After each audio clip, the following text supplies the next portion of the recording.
Hello everyone, welcome to episode 73 of FPL BlackBox. The season is done, the 21-22 season is over. Our final ranks are on the screen. How you feeling, Mark? I'm glad it's over. That's how I'm feeling. I'm glad it's over. Oh, dearie me. I had a very similar outcome on the final game week to last season, really. It was to the season before last, rather. I tried to push, disaster, took my eye off a certain mini league. Oh, but you're not going to mention that, are you? Oh no, not at all. Well, today is the it's not the season review of our teams. That's coming a bit later on in a couple of weeks when you're back gallivanting across your newfound youth freedom of playoff finals and midnight cheeseburgers with Jed Spence and trips on abroad. It's yeah. Apart from FPL, I can't help the lifestyle I've got now. You know, it's like it's not it's relative to my FPL season. As I say, when my FPL season's miserable, the rest of my life perks up, and then vice versa, basically. Yeah, I mean, how can we compete with that? But yeah, we're going to be doing a kind of a This Is Your Life type show where we go back and look at the season's highs and lows, all the players that we should have brought in, did bring in, all the things like that. But this episode is going to be more of a kind of reflective on the actual players in the team to just look at who's done well over the season, who's kind of performed well on their underlying stats, who hasn't performed so well, who we thought would perform well and hasn't, or who we necessarily didn't think was going to do very well and has. We've got loads of interesting stats on all of those. Before we do that, and you put these in, not me. To reflect on our game week, on our final game week. Well, I felt we had to do this, as I didn't think I could skip this step because I think people would notice. And I noticed in the chat there's some people saying, "Oh, I finished above Mark." Don't think you're special for doing that. There's quite a few people who did. Well, you are so often the benchmark, aren't you, of success? Am I? Yeah. Right. Well, two out of 3 seasons, not so good now. I'm just saying, it's, don't want to get a habit of this, Mark. I'm going to double down next season. You wait and see. I mean, there's a certain apprentice who's knocking on the door for a spot. How long in? Like 2 minutes in. That's one. Let's see how many I can get in during the show. Yeah. Let's start with your game week then. You went for it in your defence. You were languishing at the bottom of the Elite 64, bottom of the great and the goods. You took a -8. And you went for it, but unfortunately you still ended up with Weghorst in your team. 61 points, -8, a red arrow. Destiny, that wasn't it, really? Disappointing. Yeah. No, it was. I think I had to push. I think I was right to do that. I wanted to try and see. I didn't think there's any point in settling for what I had, like 120k in the world. So I think the hit was okay. Disappointing that obviously I bought in Mount and Tony and got nothing from them. I mean, they looked like strong options for the final day, so I think they were justified. I mean, Richarlison didn't figure at all, so getting rid of him was worthwhile.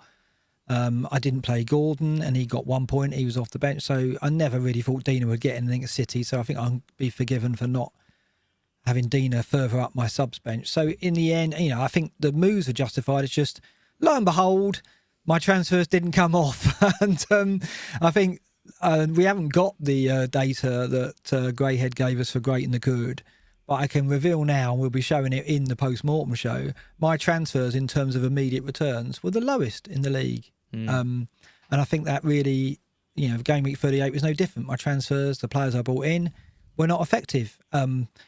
Mount and Tony were players that a lot of people fancied, and many bought in, I'm sure, and many had on the free hit if they had it, but didn't deliver.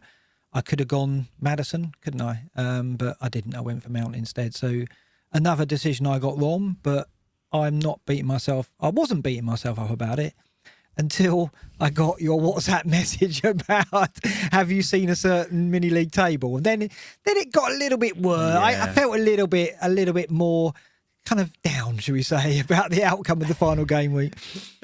I just kind of thought you'd have beaten that. I thought that was done and dusted, and everything else was a thing. Yeah. And when I saw that she had a stormer, she did. Absolute stormer. For the podcast, I better go through my team. I had Pope on 2 points, Sessing on one of my free transfers from 6, Cancelo the 1, Trent the 2, Son, who I didn't captain, got 12, Saka 5, Zaha 9, Mount 2, Weghorst came off the bench because Shah didn't start for 1. 2-2-1-1-2-2 as he's used to getting.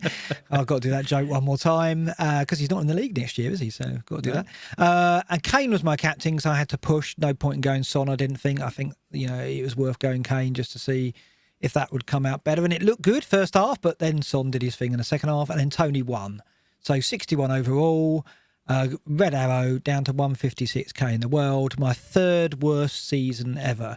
It is my third worst season ever, but I would say it feels like my worst season ever because I've been literally stuck between 100k and 200k for I don't know how many game weeks and never got out of it. I've been in the top 100k twice. That's all season. Never been lower than 500k, so that's quite unique. I normally have an awful start or at some point slipped to like 2.53 million, but I didn't this season. But it was just a rut I couldn't get out of. No matter how much I tried. So yeah, there we go. We'll talk more about it in a couple of weeks when I'm sure there'll be more pain and suffering for me. But let's limit it for tonight, shall we? Yeah, you can have a break for a little bit before right, we go again. Yeah, I mean, it was game week 38. I think was another kind of polarizing game week. There was people with really high scores and people with really low scores. I mean, you kind of sat somewhere in the middle. 61 wasn't a bad score. You had players like Zaha, you had Son and Kane, obviously, but players that I really thought would do well, like Mount, Tony, like James, Alonso. Because we talked about all the great fixtures there were, but there wasn't that many monster hauls, really. I mean, the Leicester guys did the job against Southampton. Madison and Vardy came through again. But the Man City players, I mean, it was Gundogan who got the 2 goals. So, like De Bruyne and Foden and these people didn't really deliver. There was quite a lot of disappointment, I think, on that final day. But some people still managed to do well and push. But yeah, it was a tricky one.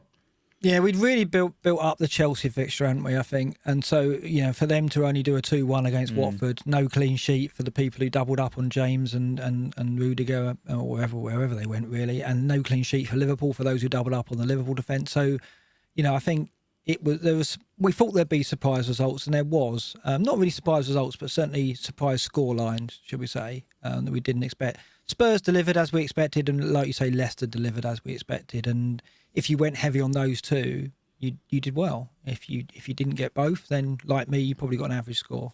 Well, the big swing really was Kulusevski, wasn't it? Because he was sold by a lot of people, obviously, because he had that injury last week. I mean, I sold him for Zaha. Exactly. Yeah. So I went Maddison and Woodward's in. People who went Zaha weren't, because he got more points in that 1 week than Zaha managed across both games. I mean, look at the Arsenal. Thanks for that.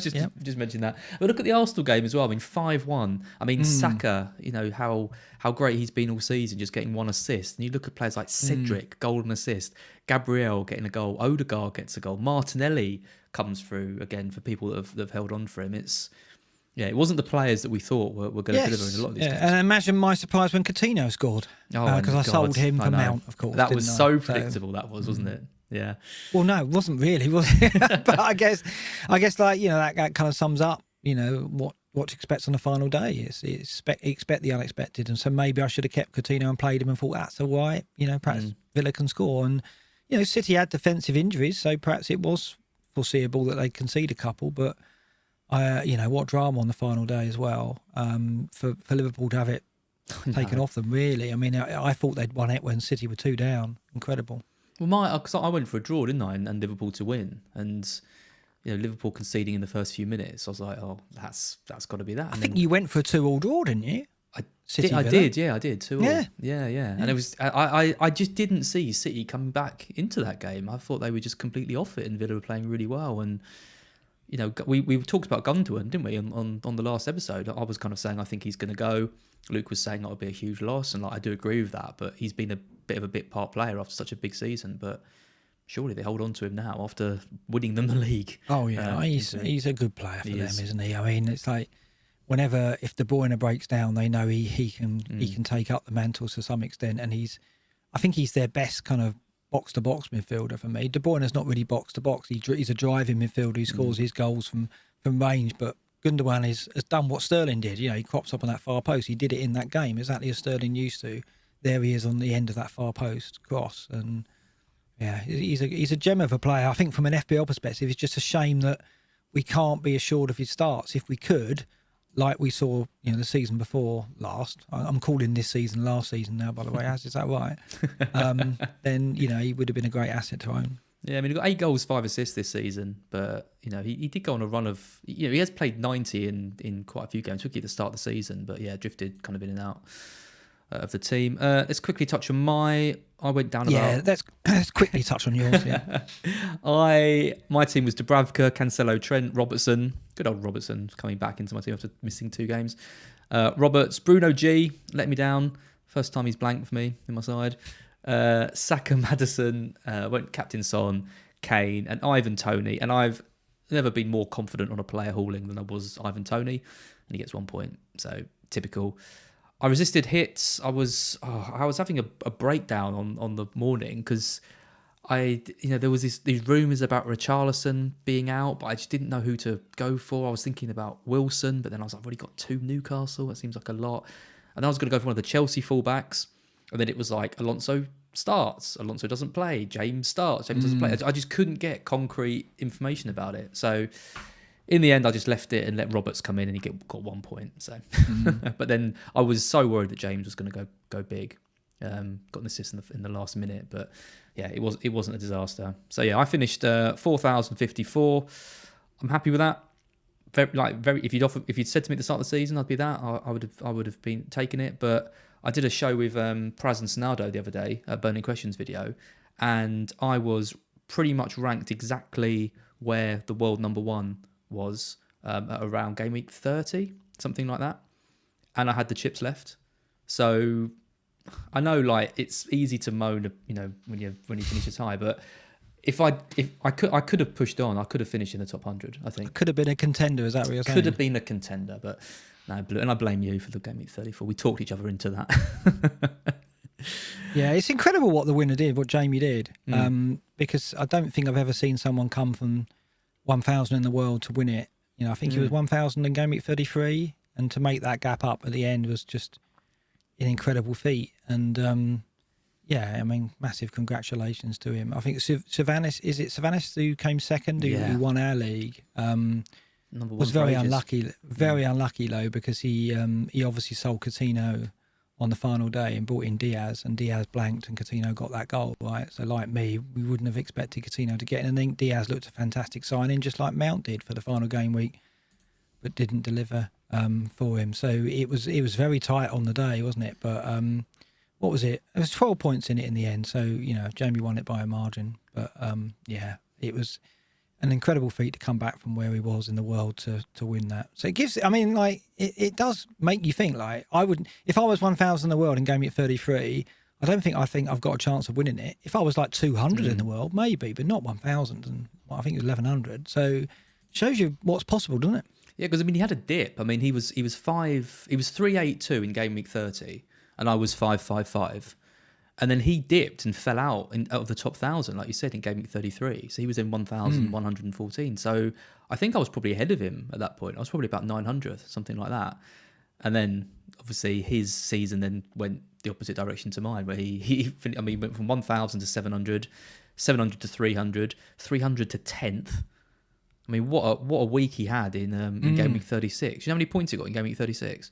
200 and something. 201 points he got in 36. Yeah. I got 60. Yeah, unbelievable. So yeah, massive congrats to JB Piggott. Even though you know what I'm reading into this, I'm reading that basically you had it won and you let it slip through your fingers, and I don't really know how you can sleep at night. To be honest, but yeah, complete bottle job. It's like when he talked me into Captain Lingard, that I found absolutely no proof of whatsoever. Going back. Well, let's rub salt into the wounds even more. This is the great and the good on the screen. Oh, you didn't even highlight yourself on this, which did I not? No. I wonder why that is. But yeah, unfortunately, we'll go into more detail on this on the season review, because there's things like chip strategies and things I think we can dissect in quite a lot of detail. But yeah, unfortunately, Mark, you did finish bottom of the great and the good. Tom Freeman pulled away in the end, 130,000. He finished. Joe finished outside the top 100,000 for the first time ever, 100,923. By 923 places. That is very unlucky, wasn't it? Did you know Jeff's never finished outside the top 100k as well? I didn't know that. So he finished 18k. So another good season for him. I beat Magnus just. Magnus came third. I mean, he's amazing. The 4.3K, I was really happy with that. But obviously, the indisputable GOAT of FPL, I won't hear, it said any other way. You're the godfather, but Fabio's the GOAT. 222nd place. I mean, yeah. Did you see that he's got on I think it's Fantasy Football Trout. Don't know where they got that idea from. He's now renamed his account as like a Fabio fan account, and he said tonight, for all those Fabio haters. I'm like, what Fabio haters? Has he got haters? Because I really hope he hasn't, because I think he should be the most respected FPL manager around. Is he making it up? Does he have haters? Are people on there saying he's really lucky? Well, I know who he's referring to. He's referring to the certain analytical folk who would claim that it's all luck or down to variance rather than skill. I don't think they hate him, though. I mean, that's harsh. They're but a funny bunch. It wouldn't surprise me. No, nobody hates Fabio. I'd like to think that isn't the case anyway, because he deserves the credit he gets for his record is extraordinary, isn't it? So, it's. I mean, do you remember? Ran him so close last season, but nowhere near him this season. I know. I mean, do you remember sort of game week 15 or something? I was about 100 points ahead of him or something like that. And I made a dig, and straight away I was like, "Oh, I regret saying that," because he's gonna come back, isn't he? Well, the thing is, I've got analysis of his season. I might drop it into when we do our post-mortem, and he was, not really excelling at all until about game week 15, and then the variance just goes up massively for him, right? And yes, obviously variance equals luck, but how did he put himself in a position where it exploded the way it did? And he does it every season. So it's like he's either the luckiest man in the world or there's a high degree of skill in there to what he does, right? So undisputable. I'd certainly like to think it was the latter. Fabio haters, I'm not buying that. I don't think there's people out there who hate him. Rubbish. We love him. We do. Graham wanted me to mention as well, Savanish Singh has been promoted, so he will be in the Great and the Good next season. Mark, you've done... Hold on. One up, does that mean there's one down? No, did you not see Greyhead's message to us? No, I haven't. I ignore any emails from Greyhead because they're normally associated with the Great and the Good, so I don't read them these days. You're getting a permanent position in the Great and the Good for having won it, having won it in a previous season. Of course, I have. Yes, I was a former winner of the Great and the Good. It's General, myself, and Fabio twice now, isn't it? No, bloody Villaronca won it 1 year. Bloody Villaronca, you Villaronca hater. I am a Villaronca hater because I lost it on we were neck and neck. I think we were both 14k, and that's when I used my free hit and got a red arrow on the final day. Right. So is it me, Fabio, General, and Villaronca who have won it now? Yeah.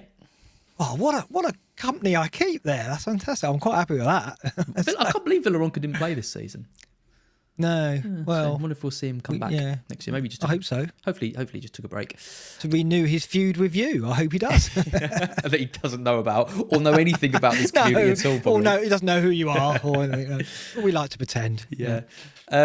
So Les Caldwell, who unfortunately was the one who got hacked this season, he won the Next Great and the Good league last year. So I think he's dropping out this year. So I think it's kind of a one in, one out thing in that sense. I don't know. Graham just makes it up as he goes along. Who knows? But Savanish, obviously, I mean, what a person to have in the Great and the Good league. Savanish won that. He came second. I mean, second place came 41st, which was Tony Yorath. Third place came 54th, Tanvir Singh. Tiger Rattigan came 80th. And Jorgen Lawson came 101st. Imagine being any of those four people and not getting promoted up to the Great and the Good. I feel like a fraud, an absolute fraud. You are for keeping my place. Unbelievable. I just want to say, while we talk about Les Caldwell, we talk about what we want for the FPL next season. I think we've kind of forgotten the 2-point authentication thing, but I just wanted to give a shout out to people who were hacked this season and kept playing. FPL Swat's in the chat, I thought earlier. Brilliant resilience to come back and still enjoy the season. But anyone who was hacked this season, I really hope that you kept playing and you will come back next season, because that hasn't happened to me, but I can only imagine how it must feel. So I've been fortunate. And I just want to say, we're still remembering you, and we're still going to be pushing for that 2-point authentication so that it doesn't happen to any more. Absolutely. I mean, they have capped now the amount of transfers you can make in a week, haven't they? So... Yeah, I wonder whose idea that was. Yeah. Oh, was that you put a call in? Was that you? Not saying anything. Yeah. Yeah, so subtle, Mark. Yeah, and hopefully to effect. I mean, Les Caldwell, he on his record, he will have 3.8k. But Greyhead's been tracking his moves and transfers and things, and he would have finished kind of around the 100k, it's about 115k, something like that, 120k. So, he would have had a good season, and it's just one of those. It's just an asterisk, isn't it, on that when you get hat nothing. Yeah, totally. But I hope Les comes back with a bang next season. Took 700 points off him with those transfers. Unbelievable. In fact, finishing 3.8k after losing 170 points is pretty respectable. I also want to talk about Greyhead's league that he's been running all season. This is a community tournament over on Fantasy Football Scout. It'll be coming back again next year. Had loads of people from the community, Twitter and Scout and everywhere coming in. A lot of people wanted to play, and a lot of unwilling participants like Magnus Carlsen, who you see on the screen. Get dragged into it, kicking and screaming. So there's a picture of him holding a trophy. He probably has absolutely no idea what this is about. But he was the MVP, so he was the first pick for Shearer's Bunch of Flowers, who went on to win the Strikers, Keepers, Losers, Weepers. So congratulations to all of those. You can see all their names on the screen. With Magnus Carlsen right in the middle. I'm sure of all the trophies he's won, that's the that's the one. He looks happy, doesn't he? He does look really happy. Yeah, really proud of himself. But well done to Dan Elias, who was the captain of that. There was a couple other things as well. There was the league winner. So that was the kind of the Shearer one, the kind of the main one. There was also just the general league before the knockout started. That was won by Auto Select. He was the captain. Who was his MVP? Doesn't actually say who his MVP was. One of them was the MVP. And Europa League, this was for the kind of the bottom placed teams who didn't make it into the Champions League, of which my team was one of them. That was won by Greyhead's own team. So I sensed, but FPL Pot Noodle was in that as well, who does our predictions. Oh, okay. Which we'll talk about in a bit. And just a shout out to some of the kind of the main people in that. Savanish got 18 goals in the top striker category. So he was kind of the MVP of the entire tournament. I mean, he came second, so it's not, not that surprising. Me, Ted, FPL Salah, TED Talks, we all got over 10 goals. People that you might know. And then if you look at the Golden Glove as well, and if you don't know how this, if you don't know what I'm talking about, how this competition works, head over to Scout and read the articles. But the Golden Glove went to Hayden Owens for 6 clean sheets. Yeah. Get involved next season if you weren't part of it. It's good fun. I enjoyed it. We had a WhatsApp group for our team. I didn't participate as much as I could have done. Very busy on Saturdays, but it's really good. And again, it's another thing like FPL meets and so on that's bringing people together this season. It's been probably one of the best for that, I think, with the community games and obviously fest and meets and stuff. So more of that next season, please. Yep, absolutely. Talking about Pot Noodle, talking about predictions. I don't know if you've seen these, Mark. I'll get them on the screen. These are the final standings. So we predicted 371 games throughout the season. I beat you on correct outcomes, 52.6% to 50.9%. But pretty good, though. But pretty good. You beat me on correct scores, which you've always been really good at for some reason. And you picked me for clean sheets, 43% to 42.6%. So, but our percentages. Both of our percentages up from last season. I got 49.5 last season to 50.9, and you were like 48 point something, were you? So you're much higher than you were last season. So let's continue next season if Pot Noodle will do this and see if we can get up to 55%. And it's interesting though as well, because I mean you think about it kind of at the end of the season. You think we obviously watch a lot of football. We spend a lot of time doing this. It's my full-time job. It's been your full-time job. Like we kind of get football quite well. Probably obviously not as well as like the proper pundits and stuff, but like kind of like on the next level down probably. But it just shows that 50% of games in the Premier League don't go the way that you think they're going to go. Which is a big number, right? That's suggesting that we are the standard of. I tried to play it down a little bit, but generally speaking, I think we're a kind of an average Joe benchmark of something. With a bit of knowledge about football and that kind of thing. So I think 50% is fairly decent. Yeah, I don't look at that and think I can make a fortune gambling on football. That's my point, right? That's exactly my point. And you think about that with FPL and variance and luck and all that kind of stuff, and it just shows there's maybe not necessarily luck, but things don't always go the way you think, which is obvious thing to say, but I think something like this just kind of shows it. Let us know in the chat as well if you want us to carry on doing this next season, because I'm going to be putting a survey together to kind of, we're going to try and cut BlackBox down a little bit next season. We realise that 2 hours, sometimes pushing 2 hours, 10, 15 is probably a little bit too long. So we're going to see if we can cut it down to about an hour and a half next year. If there are certain bits of the podcast that you really like, let us know. If there's certain parts that you think could be a bit shorter, or you don't really care about anymore, let us know in the comments, or wait until the survey and I'll post that out. Also, can I complete it as well, as and like say, as his team, great and the good, the Apprentice League, that kind of thing can all go. Just cut the lot, and it's just you sitting in a dark room. Anything that makes Mark look bad, please remove that immediately. And make sure you follow us on Twitter as well, on the official BlackBox account, because the most important thing will be coming in this pre-season, which is... Can you guess what it is, Mark? No, I can't. What? What's going to be the new colour scheme for next season? Oh, yeah. And you know, Billy wants to help with that. He's done a load of mock-ups already. Has he? I'll send them to you. Yeah, perfect. Yeah, and he said, I want to start the poll. And I'm like, we've got to ask Uncle Az first, because I think Az will want to do it. So, yeah. I wish I was so close to winning his league. I wish I'd won that league. Oh, yeah, that would have been the nail in the bloody coffin. That would have been. I must stop swearing. We're going to have to put an 18 on this if I don't shut up. Yeah, so I think what we do with the colour scheme is do similar to what we did last year, which is have a little like a Champions League type format. That was quite fun. Yeah, the different colours. Yeah. And I know what I favour already. I've got one in mind. Oh, do you? Yeah. Right. Yeah. I think ours is the same. I think you mentioned it to me, and I agreed. But yeah, right. We will see. Right, that is enough waffle. Someone's saying less waffle, please. I don't know if they mean now or in general, probably both. How dare they? They're not tuned in before. We don't waffle, do we, Mark? Everything we say. This is the end of the season. We're allowed to waffle now. I haven't even got a beer because I'm playing Gameweek 39 in a few days. I know I was going to mention Gameweek 39, but we'll mention that at the end. But yeah. Okay, good. Yeah. Right. Anyway, let's talk I can't remember. Behind the head. Yeah. That'll be fine. How hard can it be to take a throw in? Right. Team data. Let's have a look at some of this. So, important to look at over the season. We've got loads of data now. We can see what kind of the top teams were for these kind of underlying expected numbers. I also went a little bit of a step further, and I looked at some of the teams when they changed managers as well, to see if there was any difference in when they changed. And I was quite surprised by some of these results. So we'll kind of talk through those as we go. Best team underlying defensive numbers: Manchester City, 134.8 minutes per expected goal conceded. So, along with Chelsea and Liverpool, who were the three top by far, they're basically expected to concede less than a goal a game. It's a massive gap, isn't it, as well, Crazy. To Chelsea. And look at the minutes per chance conceded, 14.3, with the next best being Liverpool at 11.5. If you get into double figures for minutes per chance conceded, your defence is very strong indeed.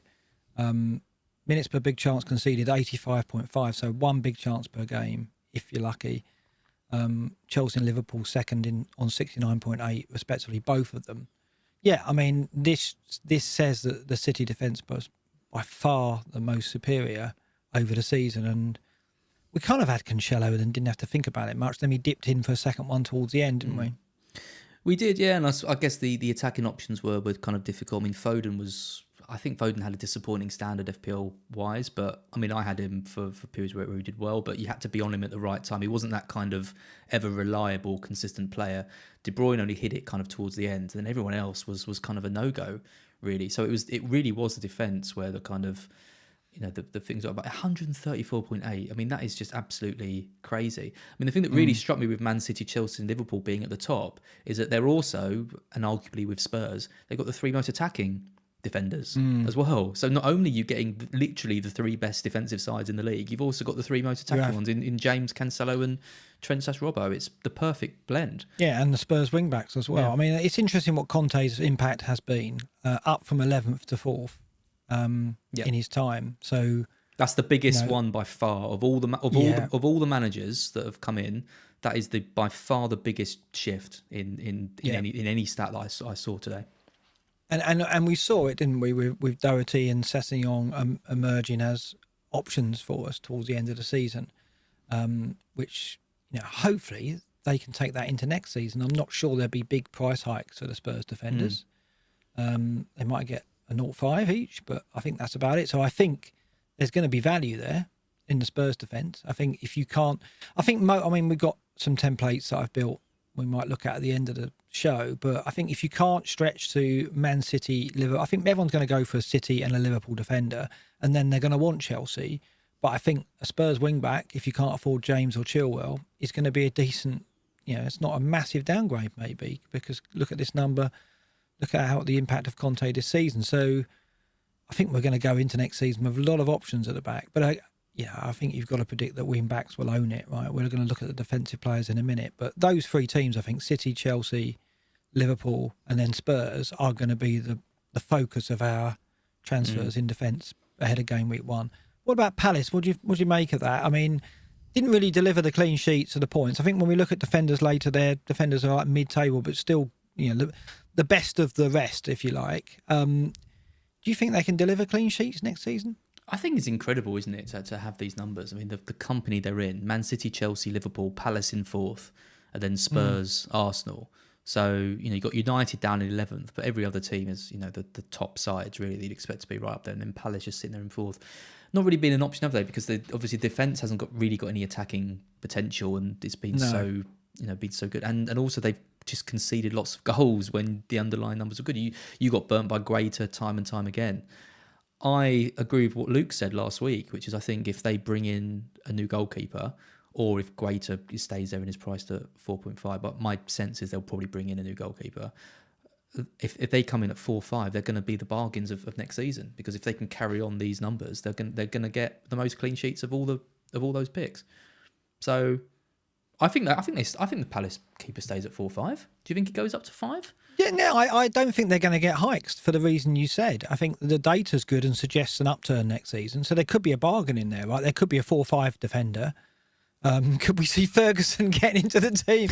It's like Nathan Ferguson has been like the Yeti, hasn't he? It's like we think he exists, but we've got some evidence of his existence. But I'm sure there was a sighting back in game week 9, but we're not absolutely certain.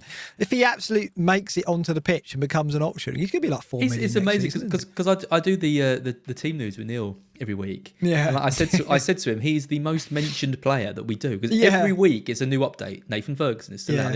He got a price hike this year. He went from 4 to 4.5. He hadn't even played a game. Incredible. Yeah, but he could yet be a factor. I mean, I think if Palace have got a 4.5 option on the pitch, that's going to be popular. Same for Brighton, right? I mean, Brighton in the past, Cucurella is going to be an option next season, isn't he? If he stays at Brighton, he might be 5 million. I don't know. But if he's less than 5 million, I think he'd be 5 million. He won't go up any more than that, will he? What was he this season? Is he 5 this 5. season? I don't think he's an option. I don't think he's an option at 5.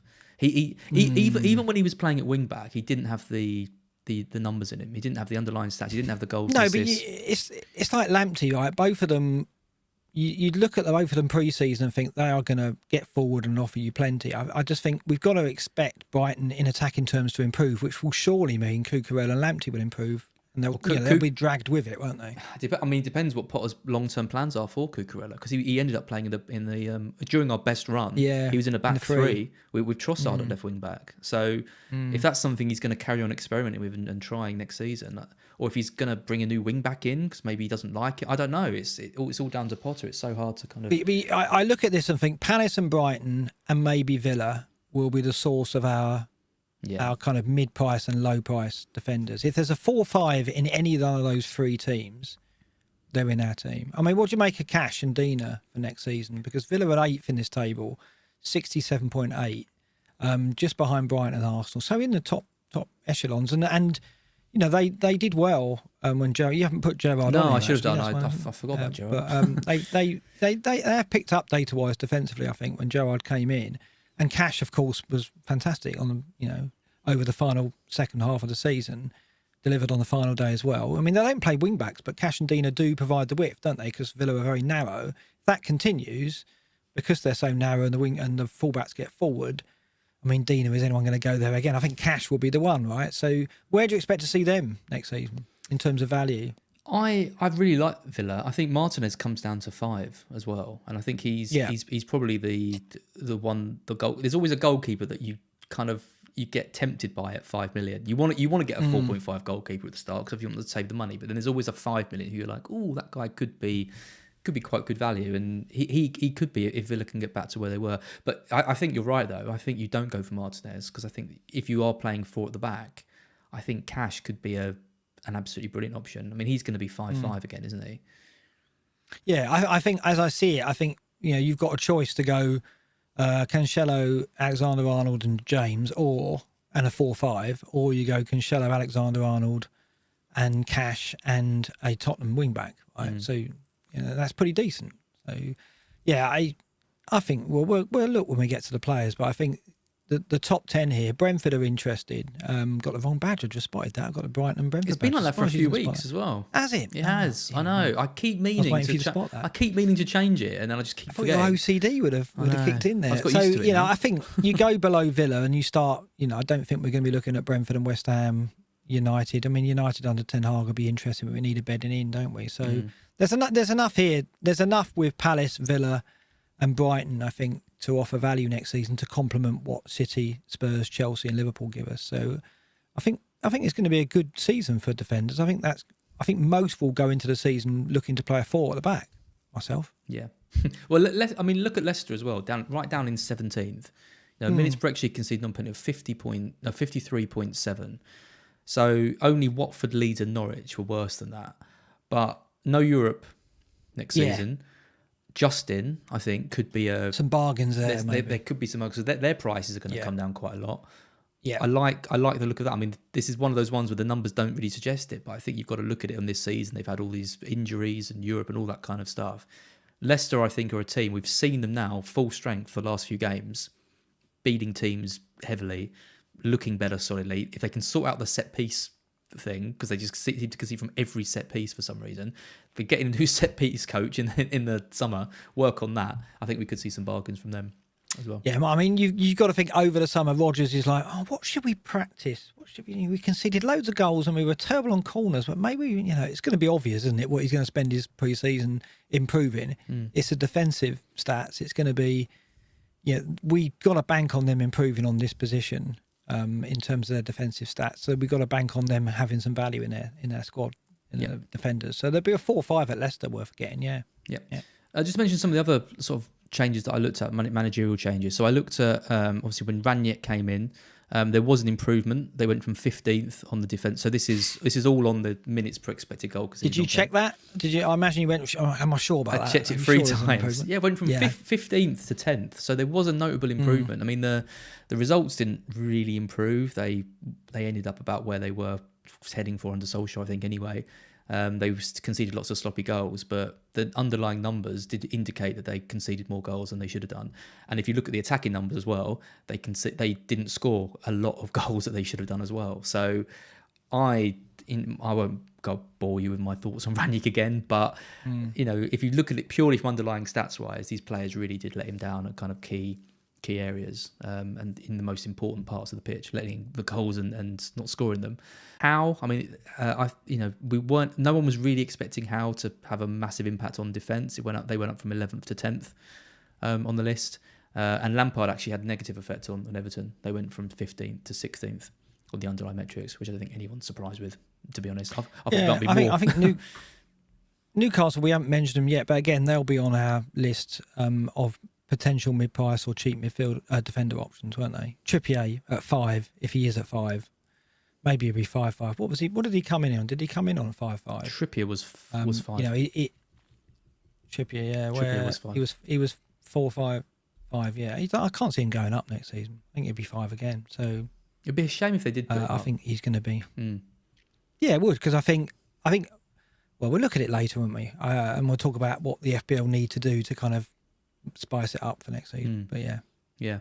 Another one that I found interesting was Leeds, because Bielsa had just come off that back of losing lots of games quite heavily.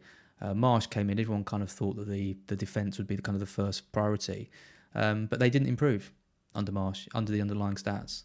They were, I don't know exactly what position they were before and after, but it was exactly the same before and after Marsh came in. So it doesn't necessarily say that the minutes per expected goal conceded didn't move. It's just in relativity to the rest of the teams in the league. But yeah, in relation to the rest of the teams in the league, they didn't improve under Marsh, which will be a concern for him and Leeds next season. Team attack. Let's take a look at this. City at the top again. This is why they won the league. Top attack, top defence. Liverpool in second, not by much though. I mean, really close between them. Minutes per XG, non-penalty, 37.3 for City, 37.6 for Liverpool. And there's a bit of a drop down to Chelsea, 52.6. Spurs, Arsenal and United. So this is literally all the top six would be the ones that you'd literally think would be there. City, Liverpool, Chelsea, Spurs, Arsenal, United. I think we all could have predicted that kind of at the start of the season. Yeah, it's really predictable, isn't it, that six?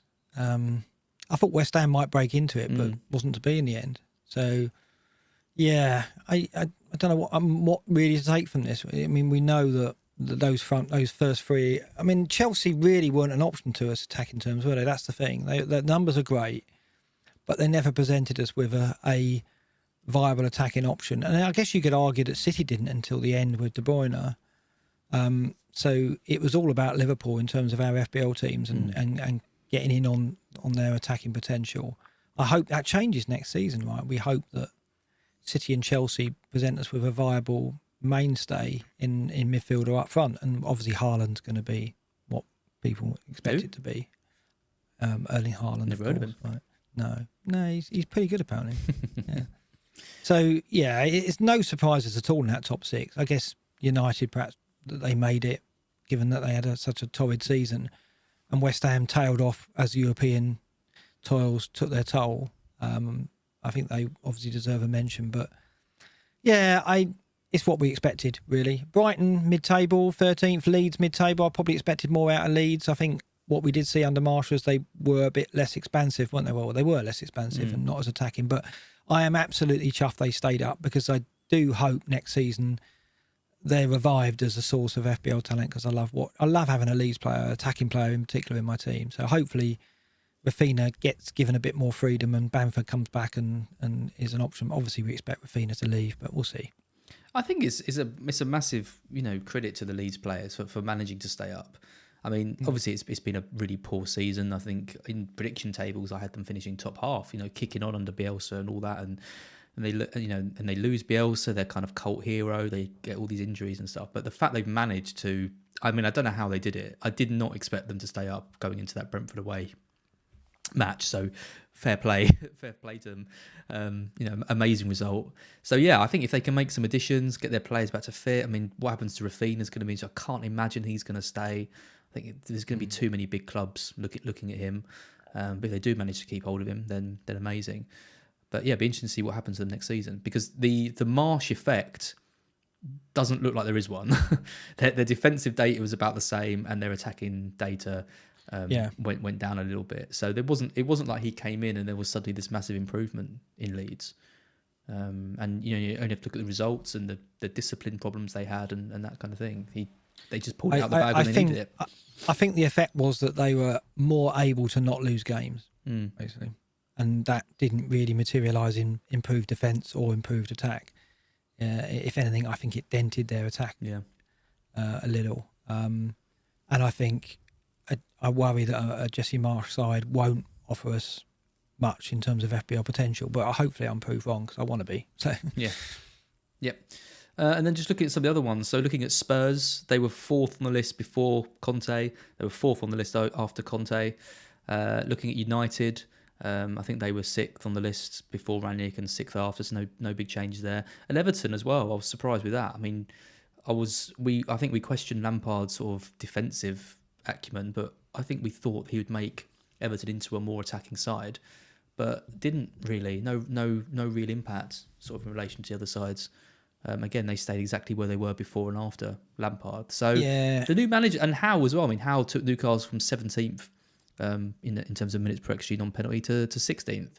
So these new manager bounces don't seem to have a huge impact on attacks. I think with Everton though, they were fighting a relegation battle, and that didn't allow them to play with the freedom that perhaps they could play with next season. So I don't think we'd take too much out of that yet. I think if they start next season in the same way, then we can read something into it. But I think, their whole season was plunged into, into saving their Premier League status, wasn't it? So I think that affects the way you play and what you try and get out of games. So yeah, and Richarlison did emerge, though, didn't he? He showed that he is their true attacking talent. Calvert-Lewin needs fitness and needs to get his game back, which I hope he does, because he was an asset to us the season before last. So there's potential there for Everton still, I think. Definitely. Newcastle attack, yeah, we'll see who comes in. Bruno G, your favourite. I mean, where's he going to be price-wise next season? Because he came in incredibly cheap. How high will they hike him is my question. I don't think... Would he go above 6? I think they'll make him 6. I mean, he's going to be a popular player at 6, I think, because, who knows what kind of role he'll play next season in that team. Will he be allowed to bomb on and get into the box like he has the end of this season? So. Yeah, I mean, it all depends on who they sign. Because I think if they say Willock carries on playing and Bruno's in, then that third kind of midfield spot, if that's a Shelvey that comes in, then I think he's an option. But if that spot is another kind of more attacking style player, then Bruno probably plays the deeper role and it isn't really a factor. So yeah, it'd be interesting to see. I don't think we might get some signs pre-season, but yeah, I don't know. I don't know if I'll go there straight away unless I know he's going to be playing kind of right at the top of that. Because when I got him in first of all, for example, Willock was out. And it was him and Shelvey and was it Hayden in midfield, something like that. So I knew he was going to be at the tip of that 3. But then when Willock comes in, he's going to have to play a little bit deeper. I think that's something else. Oh yeah, I was just going to say the top 6 on this chart, by the way, the top 6 for team attack is literally in the exact order of where they finish in the table. How weird's that? Yeah. Does that imply that attack is a good predictor of league position? Achingly predictable, the top 6, wasn't it, in the end? But yeah. Yep. Right, let's talk players then. This should be interesting. Talk about some of the players, that performed well and some of the players that didn't perform so well, who we're going to be looking at for next season. So this is the player data over the season. It's filtered by minutes per XGI non-penalty. We're going to look at it by position in a minute and actually look at total points. But this is kind of, generally speaking, the best underlying numbers in the league. So Salah has the best underlying numbers in the league, 104.9 minutes per XGI non-penalty. So you're basically expecting something from him just over every game, which is about what he delivered in the end, right? He must have got 38 attacking returns altogether. 37, yeah. 37, there you go. So it's pretty good, isn't it? It's basically bang on with what he got. Yeah. Jota there, 117.1, and Mane, 125.1. So the top 3. Top 3 are all Liverpool. All Liverpool players. Crazy. And look at that afterwards. Like the top 3 are all Liverpool, and then the next 5 are all City. Next 4. Gundogan, Mahrez, Jesus. Oh, sorry. Jesus I can't count. And Foden. Yeah. Yeah, but it's still... Yeah, so 7 of the top 10 are from the best 2 sides in the league. And then the next 2 are Spurs, Bergwijn, who just won't leave these lists. And then Son, it completes kind of the top 10. So, yeah, I mean, Gundogan there in 5th. It just shows, doesn't it? When he's on the pitch, he delivers, but sadly wasn't an option for us. Yeah, I mean, I think you got to go down to 14th place before you start getting into names that become quite interesting to us. Like Neto doing so well there, 146.7. Only had 5 starts, only got a goal and assist, but he showed his promise, didn't he, with the numbers? So that's a player you got to put on the watch list as, okay, keep an eye on this fella, see what price he is next season. If he stays around the 6 million mark and he looks like a regular starter for Wolves, we've got to consider him as an enabler or a filler, right? As a 4th midfielder or maybe even a 5th midfielder, depending on what you're playing. Gelhardt, at Leeds, is he going to get more starts? 156.0 mins per XGI on penalty. That suggests that if he is going to be a bigger factor next season for Leeds, he could be one worth considering as a cheaper striker. He's not going to get a massive hike, is he? He might go to 5.55, but... And then you got Mount and then you got Diaz, right? Mount and Diaz, I imagine, are probably 2 players that people are already earmarking as, well, they're going to be my 8.5, my 9, my 9.5 midfielders, right? Where do you think Diaz will be pricing-wise? Well, he came in at 8. He's not going to come in at 8 again. No. I think he comes in 9. I predicted 5. 10. I predicted 10 at the best. Wow, that would be high. high. At the worst. Yeah, well, I'm imagining that Mane's like 11 still, and Salah at 13, Diaz at 10, Jota at 9.5 maybe is what I'm thinking. But yeah, I mean, as I say, Mount and Diaz will probably be the names that certainly along with Bowen. Where's Bowen on this? It's down in 25th on 170.9. What do you make of how? I'm going to talk about Havertz again. didn't really break out this season. He's on our table. He's 21st, 161.5, 8 goals, 4 assists in 22 starts. Not bad when you look at the number of starts he got. But, you know, he's going to be around 7.5, 8 again, isn't he? I would have thought. He's not going to get in our teams, is he? You're always going to be worried about that Lukaku factor coming in. I mean, unless he leaves in the summer. And it's just Havertz playing, you know, up front in that 9, but it leaves them incredibly light in that position if they just roll with him, and that's really the only way in which you consider him. Because we were talking about in pre-season, and Lukaku came in, it was like, well, that's Havertz done then. But then he had his run when Lukaku was obviously out of the team, and he came in. And Chelsea were a much better team with Havertz in the side than they were with Lukaku. Yeah, don't dispute that. Yeah, but I just think FPL terms, you're looking at. Yeah. You're looking at Saka, Bowen, Mount and Diaz and maybe even Jota ahead of him, aren't you, before you even get into the City players. So I just think he faces an uphill struggle to get into our teams. We would have to see him in a settled role and a role that would bring returns out of him, and I don't know if that's going to happen. Or he'd have to be like 7 million and dirt cheap, and Chelsea to have good fixtures and that kind of thing. But yeah, it's a challenge to FBL to price him in a way to make him a dilemma, because I don't think he's going to be a dilemma at the moment. I think, you know, when you consider, you know, we haven't even, like I mentioned, Neto could yet be in it, you know, could be a factor, couldn't he? Kulusevski, I haven't even mentioned him, right? He's down in 44th in this table, but Kulusevski's going to get a hike, but probably not to the level where he wouldn't be in our thinking. Again, I would put him above Havertz, wouldn't you? Yeah. I think more expensive, perhaps. But. Yeah, I mean Mount and Kulu come in at 8, Havertz at 7.5. Maybe that just gives you a bit of a decision to make. I just want to come quickly back to Diaz and Jota, because there's a few people in the chat mentioning the 5 sub rule next season. I mean, does that kind of ends those two players for me, really? I mean, look at Diaz's stats. I mean, 11 starts, 4 goals, 3 assists. It's not terrible, don't get me wrong. He only signed in January. He's obviously had a massive impact on Liverpool and been a brilliant player. But if he's coming in at like 10, like you say, and he's got that threat of rotation constantly around him, I can't see going there. I think Diaz starts more games than Jota next season. Yeah. I think the front three we know are going to be Salah, Mane and Diaz. That's the first choice front three. I think we saw enough evidence this season to suggest that's the case, right? So if Diaz starts a game, he should get 70 minutes, shouldn't he? I think before the first sub is made, and then it's any one of the front three could come off. Jota could replace Mane and go down the middle. He could replace Diaz and go left, and Mane could switch left, and Diaz could move right, and Salah could come off. So having Jota on the bench gives Klopp the option to change any of the front three he wants during a match. So I think we're going to see that Salah, Jota, Mane, the three who are top of this table, all get less minutes next season because of this. I'm going to make a bold prediction here, and I'm going to get flamed for it like I normally do. I think Mane leaves. Could do. In the summer. I think they'll fight everything they can to hold on to him, because arguably he's been their best player at the end of the season. Him and Diaz have been the power, really. Yeah, I don't see it. I think he stays one more. But if he does, then that changes things. I mean, Jota arguably should get more appearances because, you know, he will come off the bench if he doesn't start games. And he'll get 20 minutes if he comes off the bench, because I think he will be the first, he'll be the sub brought on for one of the front three, and he'll get brought on in every game he's not starting, won't he? For sure, I would have thought, with the 5 subs.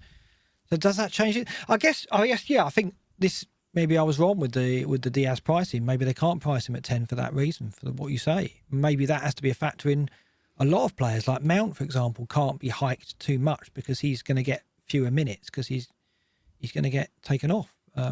Like Havertz, like any of the Chelsea mids. I think Mount's probably one of the safer ones, though, right? Because there's no, he's the one that plays the most. He hasn't really got any competition in the sense that he can do what he does. No, but I think any player in an attacking position is prone to be subbed when there's 5 subs, right? So it really depends on. Well, so you think they bring down? You think they bring down the prices of all attackers just to kind of compensate from that? Do you? It might temper temper the degree in which they hike them up, because you look at Kulusevski and think he's going to get subbed in most games next season because they've got Bergwijn and they've got Mora, and with the 5 subs, it's almost certain that Son and Kulusevski will come off. Kane, if anything, it raises Kane's appeal because he's probably going to be one of the few big attacking players who is most likely to play 90. But yeah, like Kane's never subbed, is he? Right? But interesting if the 5 subs changes that, wouldn't it? I don't think he will be at all. I think Conte just leaves him on the pitch as much as he can. Just there's few players like that. I think that are basically just guaranteed to play 90 every game. Like what you're saying. I think a fully fit De Bruyne probably features into that as well. Unless they're like 3 or 4-0 up, I can't see him getting subbed off. And if they are 3 or 4-0 up, he's probably hand-handing it. But yeah, it will be interesting. It's going to change. The 5 sub rule, I think from an FPL point of view, it's a nightmare. I just think it's, in some ways, though, all you can do is not really worry about it too much and just kind of see how it starts to pan out. And yeah, I think it's interesting with certain players, though. Like, I think it basically kills off someone like Barnes, for example, because Barnes is a player that you can risk. He either starts or he doesn't, blah, blah, blah. Maybe he starts most games. But he's a player anyway where the system can change if he's not playing well. And then he's off at 60. And it's not just to do with his performances. It could be just if Rodgers wants to tweak and play 2 up top and, play wing backs or something like that. So I think more versatile players might be the better ones to go for, because if there are tactical switches that he wants to make with the subs, they can move to a different position and things like that, rather than just coming off. Kulusevski, for example, is a perfect example, because he is just going to come off for Lucas Moura. There's so many different reasons as to why he could come off. He might be being ineffectual. They might want a bit more pace injection. They might want to manage his minutes. So, do they not hike him to 8? Maybe they only put him up to 7.5 is my thinking. Maybe it's going to be in their minds when they're doing the pricing. And it's really, really interesting, I think, the 5 sub. None of us really know how it's going to impact at all. And I think you're right. We just got to press on as we would. But I think it will play into our minds with some players. Like, it's already talking about this now. I'm thinking, maybe Kulusevski is not a good option for that reason. But yeah, it is a twist, isn't it? Definitely. I think talisman theory, which is what JB says in the chat. Talisman theory is picking the star player from the team, the one who always plays 90 minutes, which is a really obvious tactic anyway. But it becomes even more important. Picking those ones that play more minutes, X minutes, is going to be really key, I think, next season. Did you hear Pep say about the 5 subs? Or he says, you wait till next season, we've got 5 subs, then you think I'm a genius. And it almost felt like that was aimed at us, FBL managers. It's like, you think I play with your heads now? We'll wait until next season. Luke, a.k.a. Disabled, thinks he can predict my lineup. It was like a moment, wasn't it? I was like, oh, that sent chills down me. Because it's going to make the City mids even harder, isn't it? Because clearly with the 5 subs, I mean, does it though, or does it mean that teams go more with their strongest 11? They know that they can give their reserves possibly a bit more of a run out. But Haaland's not going to finish many games. He's not. No, is he? Haaland's not going to get the same level of minutes that Kane gets, I don't think, because Haaland, we know his fitness is an issue. As soon as City have won a game, if it's 2 or 3-0 with an hour gone, you think, Haaland's coming off. Because they can adapt the system and then. But this is my point, though. The worry is, how much do you worry about this kind of thing? Like, do you not get Haaland because he's only going to play 70, 75 minutes? You probably don't, right? I think you probably have to go in and wait and see what happens. But I can predict now that Haaland won't finish many games, will he? Yeah, no, I agree. Anyone else on this list you want to look at? I think we can move on. Yeah, move on to positions. Yeah. Let's go with keepers. Let's do keepers quickly. This won't take long, will it? The keepers. Although we said that. Remember, we did 20 minutes last time. Top keeper, Alisson, 176 points. And then a bit of a drop-off. Lloris, 158. Ederson, 155. Jose Sarr, 146. And, again, this is like, I just want to point out, Alisson and he's obviously playing for one of the top sides. So is Ederson. Lloris at 5.5, you could maybe argue that was worth it for 158 points. But if you look at Jose Sarr in 4th, right the way down to Pope in 10th, there's 16 points separating them for the whole season. So this, again, just screams to me, you get a keeper in, you pretty much just keep them for the. You for as get long a as you can. 4-5, or you get a 5 and hope you've picked the right 5 million keeper. I think, will Ramsdale and Sarr be 5-5 next season? I guess they could be. But there'll be a 5 million keeper that stands out. You know, Schmeichel will be 5 million, and perhaps Leicester will improve. You're not going to go Alisson, Edison, or Lloris because you want to leave the attacking spots open. You want to leave the free, aren't you? So you're going to look outside of that. You might go Mendy if there's not many Chelsea options to look for. So you might spend that extra on Mendy. But I think, again, we'll be looking at 5 million or less, won't we? Yeah, there's no way I'm paying 5.5 million. I mean, Lloris got 158. Ramsdale, who's 4-5, got 135. So you're looking at 23 points, something like that. But for $1 million, I'd rather have the million. Yeah, I mean, 2 4-5s or even 1 4-5 and a 4, if you need the money, will be the way that many will go, I think. Yep. Or a 5 and a 4.0. Depending on what's available for 5, right? It's the best 4.5 and a 4.0 for me every season. Yeah, I think that's what I would do. Unless there is a real gem that comes in at 5 who we're not expecting, then. But I don't know. Maybe Sarr drops to a 5 or something. Yeah, maybe that would be tempting. Yeah. I think Sarr started the season at 5, didn't he? Did he? Yeah, so he might. I mean, him at 5 could be. But Wolves are could be worth a go. Bad towards the second half of the season. They were, but I mean, you've got to think they strengthened that, haven't you? So I mean, I'd look at him at 5, depending on the fixtures. And Schmeichel at 5 as well. I don't imagine he'll go up, so he'll be. And Sanchez at 5, so maybe. But I think a 4-5 and a 4 is the way I'd go as well. Yep. And again, you know, I like the promoted goalkeepers just because they make saves. I mean, Raya, 22.7. That was better than the likes of Mendy, for example. 22.7 points per minute. Raya got more points than Mendy. So Raya was 4.5, Mendy was 6.1. So, again, in fact, Raya's minutes per point of 22.7 beats a lot of players. Same as Ramsdale, 22.7. Overall. Yeah. Exactly, yeah. So what you want is a promoted team with a goalkeeper who makes lots of saves and who can save your penalty. And we'll know if we get one on Saturday, won't we? No, Sunday. Was it Sunday? Oh, it's Champions League. I know Saturday the big game, North versus South, but Sunday's a game as well. Such a big game. Right, let's keep it done. Let's go over to defenders. So your top scoring players in defence this season were Trent with 208, so another 200 plus for him. Cancelo with 201. I think this is his first 200 plus point season. I don't think he got it last season. I'll have a look. for you. But, I would say that it's got to be his best. I mean, 11 assists. There's no way he got 11 assists last season, did he? He got 138 points last season, so massively ahead of last season. Bloody hell, he smashed it. Well, he only got 4 assists, 2 goals last season, so the 11 assists is a really strong return. Yep. Then you've got Robertson, 186, Van Dijk, 183. So not a lot of difference between Van Dijk and Robertson. I'm surprised by that. I thought Robertson would easily outscore Van Dijk, over the season by 20, 30 points. There's 3 points in it. Then you've got Matip. Look at that. Matip in 5th, 170 points. 5 million he cost. He's the real anomaly on this list. No one really went. I think everyone was just a bit too worried about Konate there, and maybe you already had the kind of Trent and Robertson double up and things, but he really flew under the radar, I think. Well done, 21. Yeah, I think Van Dijk with his 34 starts versus Robertson 29. That is interesting. I would have expected a bigger gap, but obviously that additional starts just made up the gap. Bonus points as well, I guess, for Van Dijk. But was Robertson injured for a bit then? He missed 9 games. Yeah.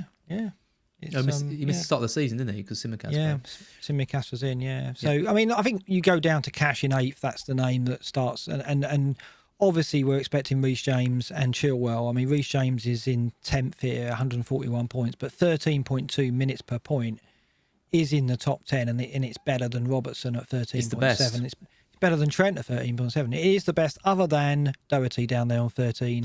Chilwell 9.8. Oh yeah. 9.8 Chilwell. So I mean, I think it's right in saying we're going to look for Trent and Cancelo, right? Depending on their price, and then we're going to really try to get a Chelsea wing back in as well, right? Yes. Well, I'm saying yes as in I think James might. I'd even put James ahead of Cancelo. I think. Would you? I look. I don't know. I'm probably wrong, but clean sheets though for Cancelo. I think maybe you could get. I mean, what does Cancelo come in next season? Cancelo's going to be 7.5. Yeah, that's what I predicted. But I think Diaz or Laporte could be 6. So then you're saving 1.5.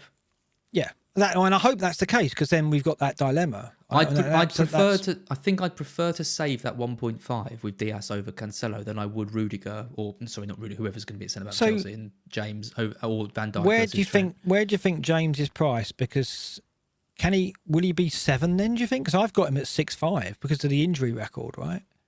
If he starts 38 games, you think he's going to be more than 7? No, I think he'll be less. I think he's got to be 6.5. 6.5. That's what I say. Yeah. I don't think he can be 7 or above. No, not. He's not that. They took Trent ages to get up to like the 7.5 mark, and yeah. I'm predicting Trent at 8.5, Cancelo at 7.5, and James at 6.5 with Chilwell at 6 is what I'm thinking. That's exactly what I'd say. And I think if that happens, you go Chilwell. Exactly. Yeah. And then, like I said, if you need to save another 0.5, you go a Tottenham wing back. Yeah. Jed Spence. I knew you'd say that. So sick now. I'm going to have to stop. Can we stop the stream? No, So I can't easy. even think about the idea of Jed going to Spurs, I'm afraid. Sorry, that just makes me nauseous. No.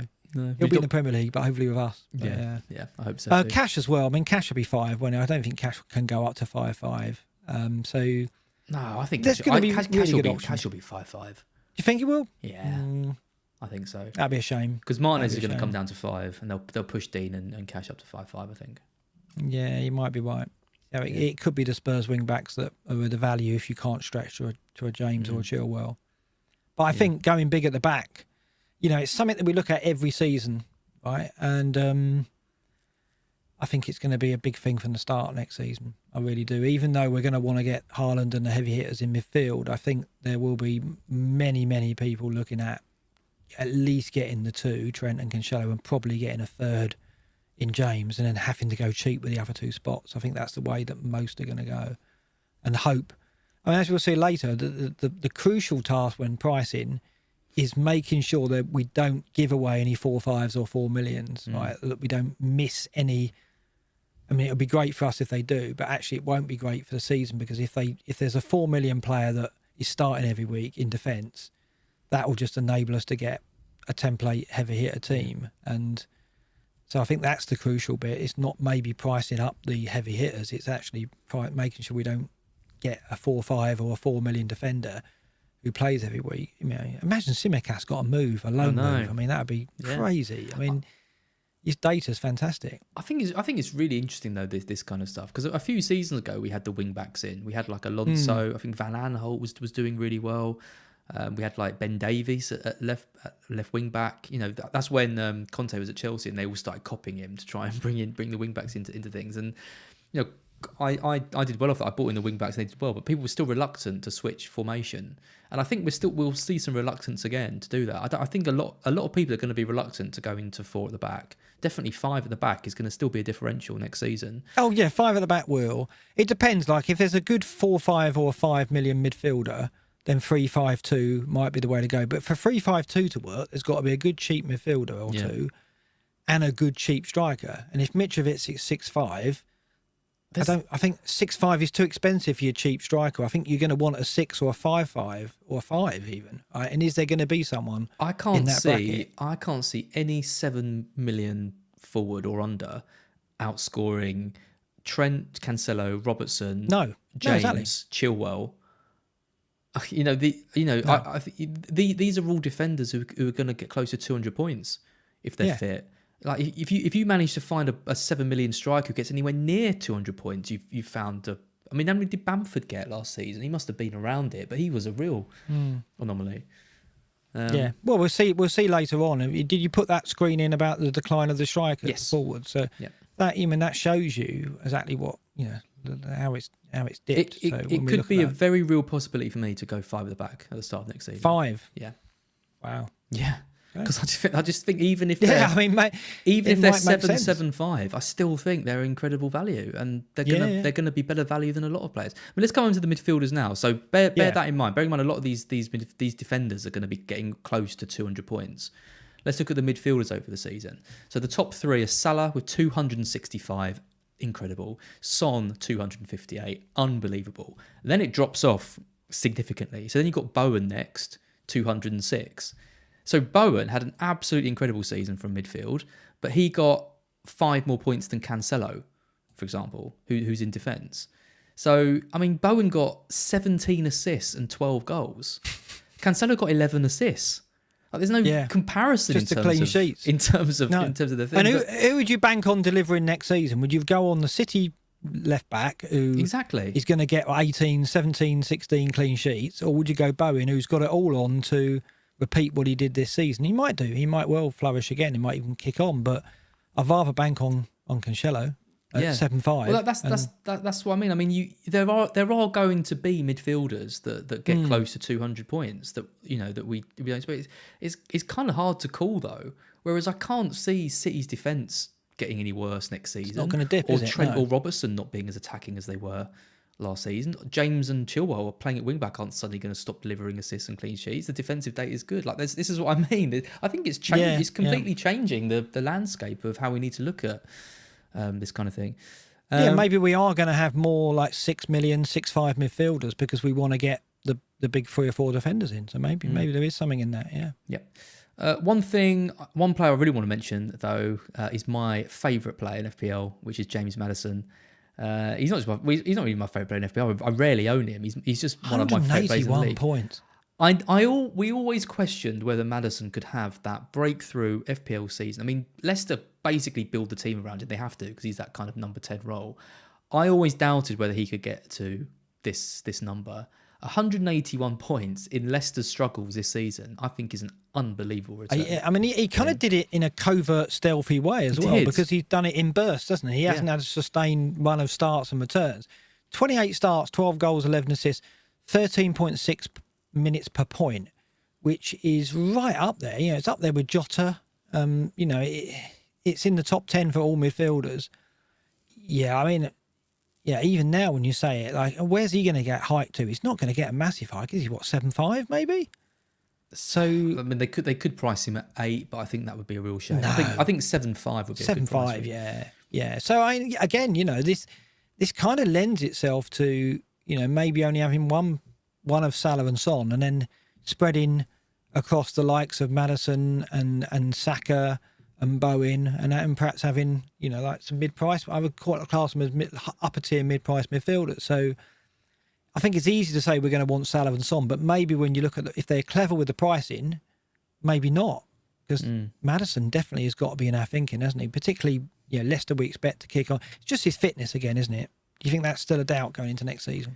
I think it is, but what was interesting with Maddison was that he had these kind of hip injuries, and then we all thought, there's no way he's going to play 3 games in a week, and then he did.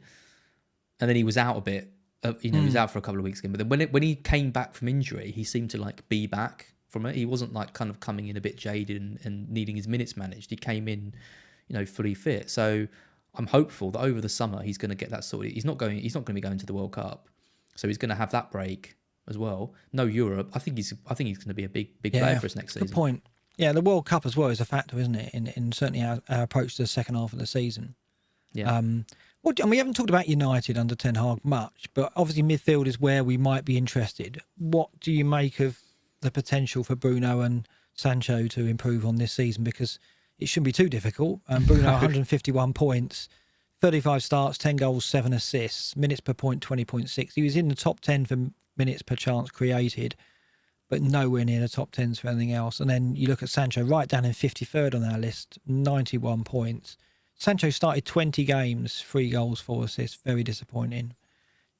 Presumably you think they will kick on, but will they kick on enough to be in our teams? Where's Bruno going to be priced? That's going to be really interesting. Bruno's an interesting one because he's had a bad season. United have had a bad season. 10 goals, 7 assists though. It's not like a disastrous season numbers wise. And if you look at his minutes per chance created, you compare, and we've got a screen on him compared to previous seasons or last season, and it's not that much different. He is still creating chances at the same rate that he kind of always has, and they're just not being able to be converted. So if he can continue to do that and United can kind of find their shooting boots a little bit, then I think he is an option. I think they've got to push him right down to 9.5, something like that. Yeah, I think if he's 9.95, that's tantalising, right? If they make him 10, 5, 11, he's out of out of the game, isn't he? He just will never feature in our teams if he's that high. If he's 9.95, I want to make him 9. Go on, make him 9. That will really make us think, won't it? I mean, that's what I'd love to see them do. Make him 9, because if you make him 9, then it teases you away from that Salah, Son, Bowen template.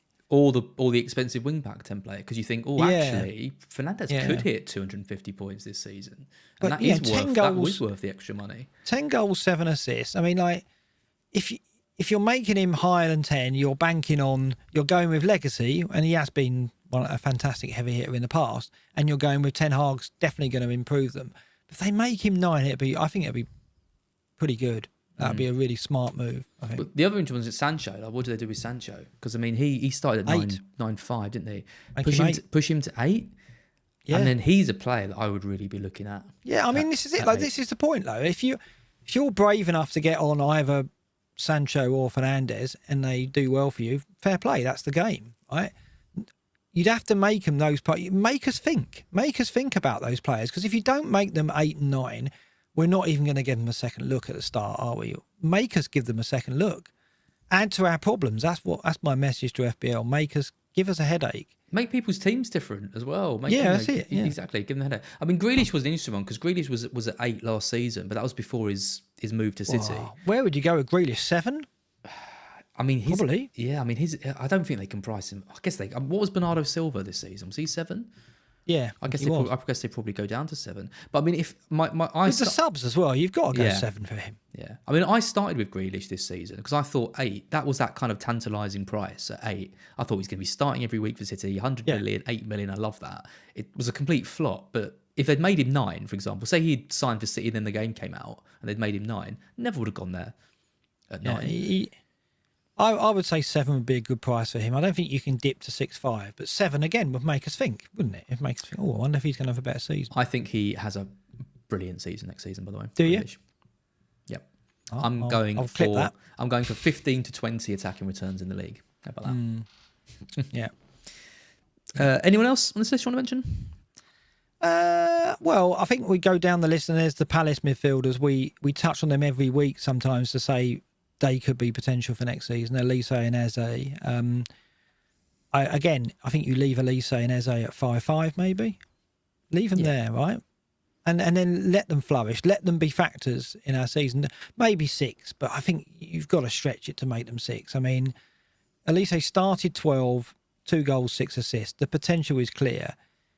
Any more than 6 and they're out the game, right? So make them 6. Yep. Make Eze 5.5, make Elise 6, and then Elise's in our thinking, and then it's what you want, right? It's same for players like Anthony Gordon. Don't hike him too much. Make him 5. Make him 5.5 at the most. He should kick on next season, Anthony Gordon. Right? But this is exactly what I mean. If they make Elise 6 and they make Chilwell 6, there's no choice there. you don't pick Elise. I guess not, unless. You've got to populate your midfield spots, haven't you? Right. So, in a team where you might go 3-6 million midfielders, right, and an expensive back line. So it depends what your sacrifice. If it's a choice between Elise and Chilwell, it shouldn't be. It's more likely a choice between Chilwell and a Bowen, isn't it? Depends where your money goes. We'll look at the templates at the end of the show. But I think that make Elise 5.5 then. Keep them in the game as options. I do think he'll kick on next season, but if you price him above 6, he's not going to be a factor, is he? They can't price him above 6. He doesn't. No, it's a tricky one. Martinelli. What do they do with him? That's a good one. What would you do with him? Because I would class him as potentially a regular starter for Arsenal, right? 6. It's got to be 6.5. Same as Saka was this season. 6.5. 6.5. Yeah, 6.5 keeps him interested. And Saka goes up to 7.5, I think. Right. I mean, I don't know if that's right, but that's what I'd do, I think. Yeah. Because if you make them too close to each other with Saka on pens... It's too easy, isn't it? It's too easy, yeah, exactly. You've got to make a million difference between the two for pens. But then Martinelli took the pen the final day, didn't he? So who's got the pens? Well... I think when Saka took the pen at Chelsea, I think Arteta said, I thought Martinelli was going to take it. So I think Martinelli is above him, but Saka just had that. He got the ball and he put it on the spot a couple of times and then he kept him for a couple of games. But I think Martinelli is above him. So But again, put a million difference between them, make us think about that. And if there's not a guide to it pre-season, it's kind of nice. So, yeah, I'd take that. That's what I want to see. Yeah, exactly. Yeah. That's nice. Because I think even Kulusevski over Son, for example, if they get Kulusevski's price right, if they say they do go in with 7.5 or 8, then you might think maybe if Son comes in at 11.5 or whatever, I think, that's a big difference between those two. I think you go Kulusevski 7.5, having a chat now about the subs thing. I think good point. What about Foden? Where'd you go with that?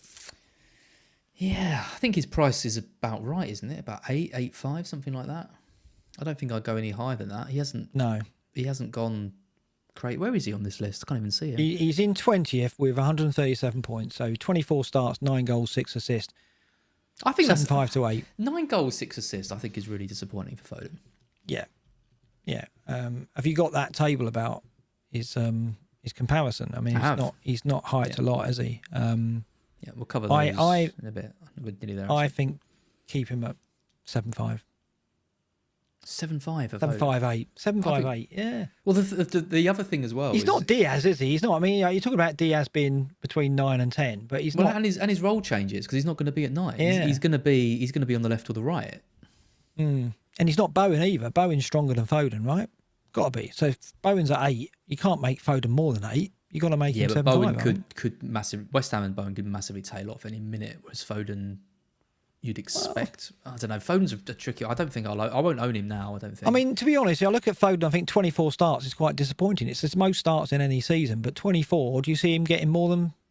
I don't see him getting more than like probably not. 26, 27 next season either. No, and if I said to you, do you want a player who starts 24 games? You go, no, I don't want that in my team. No, it's true. No, I think you do. I want him to at least 30, 32. So, on that basis, unless you think Foden's suddenly going to get 30 starts next season, but with the sub rule as well, he's going to get less minutes. So, nah. I think you're right. 7.5. 7.5. I think you're right. Good this, isn't it? We're doing their job for them. It's fun. To be honest. Or if they're listening, making notes. Yeah. Probably going to go completely different now just to prove that they're not still listening to you. Forwards then. I mean, Kane 192 points. I mean, it's still a respectable season for him. I mean, 17 goals, 11 assists. I didn't see that happening sort of 10 game weeks into the season. But only 11 more than Maddison. Points. That's shocking, isn't it? Yeah. Don't use Maddison as the benchmark. No, I'm just saying Maddison at 7 million, right? Yeah, I know. 11 points fewer, and Kane was what, 11.5 at the start of the season? 12. I mean, the biggest problem with Kane this season was that A, he had Son as the better option for most of it. And B, you just never trusted him with the captaincy at all. So you're paying 12.5. Well, I did. Well, exactly. More times than I should have done. And if you did trust him, you were most likely burnt by it because he got a couple of sort of okay scores, but it was never enough really to justify how much money he was. So, yeah, I think it was a poor return in the end for him for that amount. I think he drops in price. I think 11.5. Him and Son will be 11.5. I think. Yeah. Arguably, Son should be more. Maybe it should be 12. But I don't see Kane doing anything but coming down. I think. Depends what they do with Haaland, right? See, I think Son could be the one that moves to forward next season. Just Son. Yeah, I think they leave Salah and they leave Mane and players like that. But Son really isn't a midfielder. Like of all the players, could move Jota. He's been a forward before. Jota I think isn't. Jota isn't a midfielder. Son definitely isn't a midfielder. At least Salah does kind of play on the wing a little bit. Right. I was at the Emirates and Son was just up front for the entire game, in the striker spot. He's not a mid. You can't call him a winger.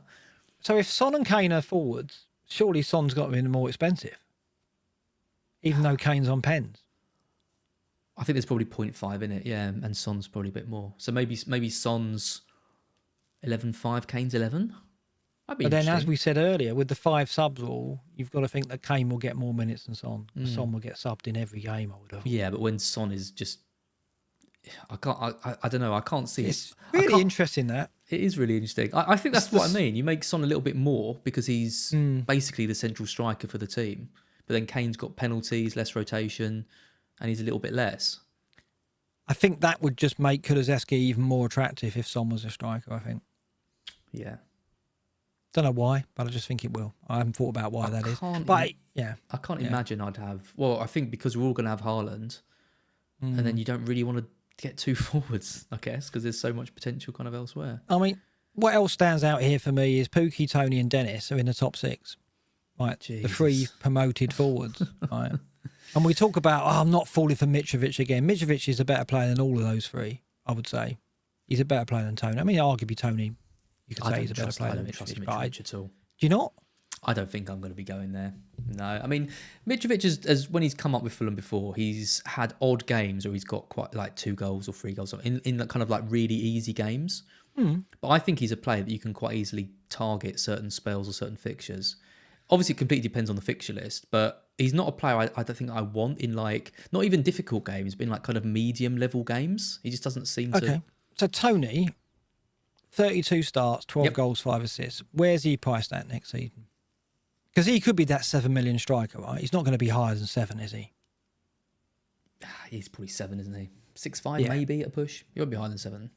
Well, you have him at 7, you have Mitrovic 6'5". I think Mitrovic can outscore Tony. Depending on who Brentford bring in, right? Brentford need to strengthen, obviously, and depends who Fulham bring in, of course. But I think it's purely down to fixtures. Do you? I think if Brentford have a better run than Fulham early on, and they're both the same price, I'd go Tony over Mitrovic. The big difference is Tony comes deep, Mitrovic comes deep as well. I just see Mitrovic as the right up front for Fulham most of the time, whereas Tony, well, that's true. In the season, dropped deep and let the 2 wide attackers run on, didn't he? And I don't know if that's going to continue. If that does continue, Mitrovic gets a vote for me. 6'5". I think as well, like I'm judging Mitrovic on previous seasons with different managers and that kind of thing, and the tactics evolve and change, players evolve and change, and Mitrovic has just got 40 goals in the Championship, so you can't. I'm not completely ruling him out. I think he's already looking to me like he's going to be in everyone's team, and I'm already thinking to myself that might be one player that I can. Well, we'll see later when you start putting your team together how difficult it is to get him in, though. How difficult it would be to spend 6'5" in attack. If I've got Haaland, then I go 5 at the back, and I have the 5 I mentioned, and don't bother with Mitrovic. Callum Wilson, another name. Hang on a minute. Just before we move on to these, you haven't talked about number 2, which is Cristiano Ronaldo. Oh, do I have to talk about him? Well, your rant on Cristiano Ronaldo is probably one of the most famous black box rants of our limited history, arguably. It was a kind of dismantling of his. It was, and I mean, you weren't completely wrong in a lot of what you said, but I mean, 18 goals, 3 assists, I still think is a brilliant return for him in that United side at 37.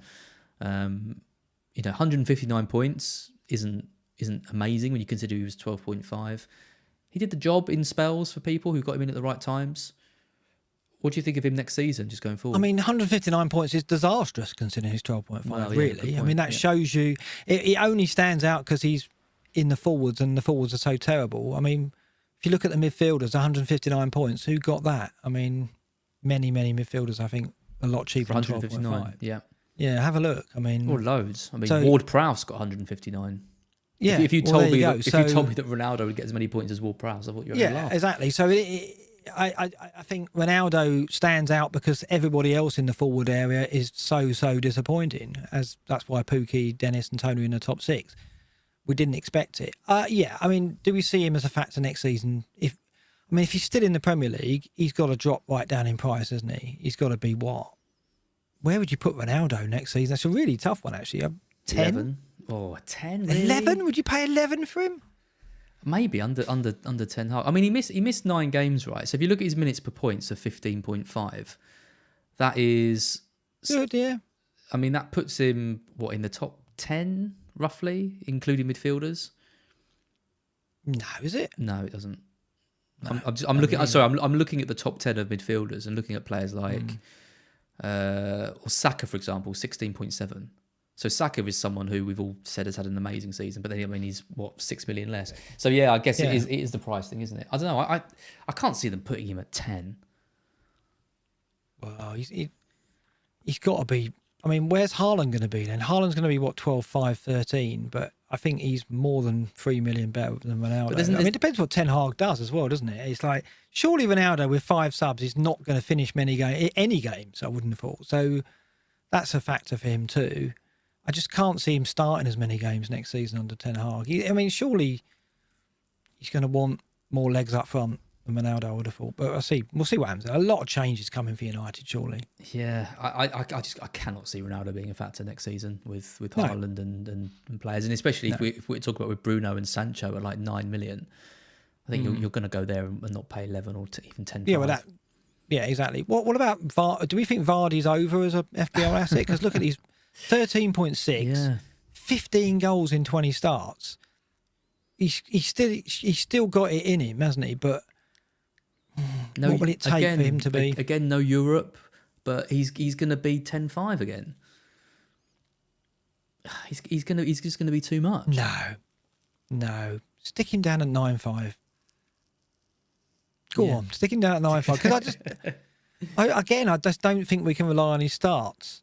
And if you make him 9-5, he's tantalising. If you make him 10 or more, I think you're not going to go there. You could even make him 9. Yeah. That'd be interesting as well. Yeah. Yeah. You mentioned Wilson as well. He's in 28th, 18.5 minutes per points, kind of coming quite late towards the end of the season, but 16 appearances, 8 goals. I love Callum Wilson. I think he's brilliant. Well done to anyone who got him on that last day against Burnley. He comes in at probably 7.5, I guess, probably a little bit more. More than that. More than that, but just those injuries are a problem, aren't they? And how much he gets managed. But I like him. I think if Newcastle have got a good set of fixtures to start the season, I think Wilson could be a player that's a bit lowly owned. You have Wilson at 7.5, Watkins down to 7. I don't see Watkins kicking on enormously in terms of his output. He might improve as a player, but he's 11 goals and 33 starts. He might up it to 15 next season, I think. I don't think we see him explode. I don't think he's that elite level finisher. I think Wilson's a better finisher than Watkins, and arguably Wilson might get better service next season. It's just down to fitness, isn't it? The trouble is they have to buy another striker at Newcastle because Wood is... if you think about the quality of players they're going to start bringing in, Wood is not going to be a feature. They can't rely on Wilson for 38 games, and they're not going to buy a sub. They're going to go out and buy a good striker, I think, in the summer. So that probably dents Wilson further. But I mean, Watkins, Wilson, Tony, these are all the players around the 7.75 that could possibly make us think twice about going big at the back or going two heavy hitters in midfield. Because I think that is the sacrifice. If you're going to go a Kane or a Haaland, you're going to have to go cheap with your other two forwards. And if you don't go cheap with your other two forwards, you're going to have to lose one of those wing backs or not have two heavy hitters in midfield. So to make us think about that, you've got to price Watkins, Wilson at a good tempting price, and around the 7 mark might be enough to tempt us, maybe. But there's an art to this, isn't there? Like you keep saying, it's the hardest year by far for pricing, and especially if the classifications don't change of players, and I sense there will be. Like I said, I really think Son's going to move up to being a forward, but I mean, who knows? I mean, if Aubameyang did, for example, and he was pushed back to a mid when he played a little bit as not a forward. Anyway, let's talk about the decline of the forwards then. So this is some analysis that you did, which is looking at the top 20 or something? No, it's basically any player who scored more than 10 or more goals over the last 5 Premier League seasons. And it shows the last 5 seasons. And I've highlighted the forwards in blue there. So you can see the massive dip in the number of forwards who scored 10 or more goals last season compared to previous seasons. So in 1920, 17 forwards scored 10 or more goals. In 2021, it was 14. And then this season, it was 9. God. It went from 19 in 18-19, 19 forwards scored 10 or more goals. I mean, that's crazy, isn't it, when you think about it? So there is a clear... I mean, back then, you can remember, can't you? Look at those names in 18-19 that I was just going to read some out. Aubameyang, Aguero, Vardy, Kane... Wilson, Richarlison, Jimenez, remember when he was good? Lacazette, when he was decent as well. Glenn Murray, Josh King, Firmino, Lukaku, Mitrovic, Rondon, Zaha, when he was a forward, Arnautovic, Rashford, Wood, Martial. All of those players scored 10 or more goals in that season. So that was really the height of the forwards in FPL, right? And then if you just said then, that we're probably going to go with one forward and two cheapies in a few seasons' time, we wouldn't have believed you, would you? But if you look at this season and you only look at Ronaldo, Kane, Vardy, Tony, Watkins, Pookie, Dennis, Antonio and Richarlison, they're the only forwards who got 10 or more goals. And around them is a rash of midfielders who did better or matched them. Yeah, I think you're right. If you drop Son into forwards and you drop Jota, that's two more, isn't it? Making 11. And those two, hopefully they don't move Bowen. Those two would balance it out a bit more, because you've got to tip, definitely Son will get more than 10 goals and Jota will probably as well, right? So you've got to tip they will add to the ranks next season. But equally, Pookie's not going to be there. Dennis is not going to be there. So will they be replaced? Yeah, Mitrovic should come up and do that, and maybe Solanke as well for Bournemouth. So, yeah, I don't think it's going to change too much next season. I don't think there'll be many forwards in there next season either, but maybe adding Son and Jota to the roster will help. So you might be onto something there, I think. It's interesting with 17 and 18, because that was the year when the wing-backs were good. That's when I mentioned earlier about your Alonso, your Ben Davies, Van Aanholt. That also coincided with only 12 forwards getting 10 plus goals, which is the lowest, with 12, and that it then was for 18, 19, 19, 20 and 2021. And now we've got it again. We've got few forwards scoring over 10 goals and this rise of the wing backs again. So I think once again, I think at that as well. Taken into next season. 17-18, Salah's first season, 32 goals. Kane got 30.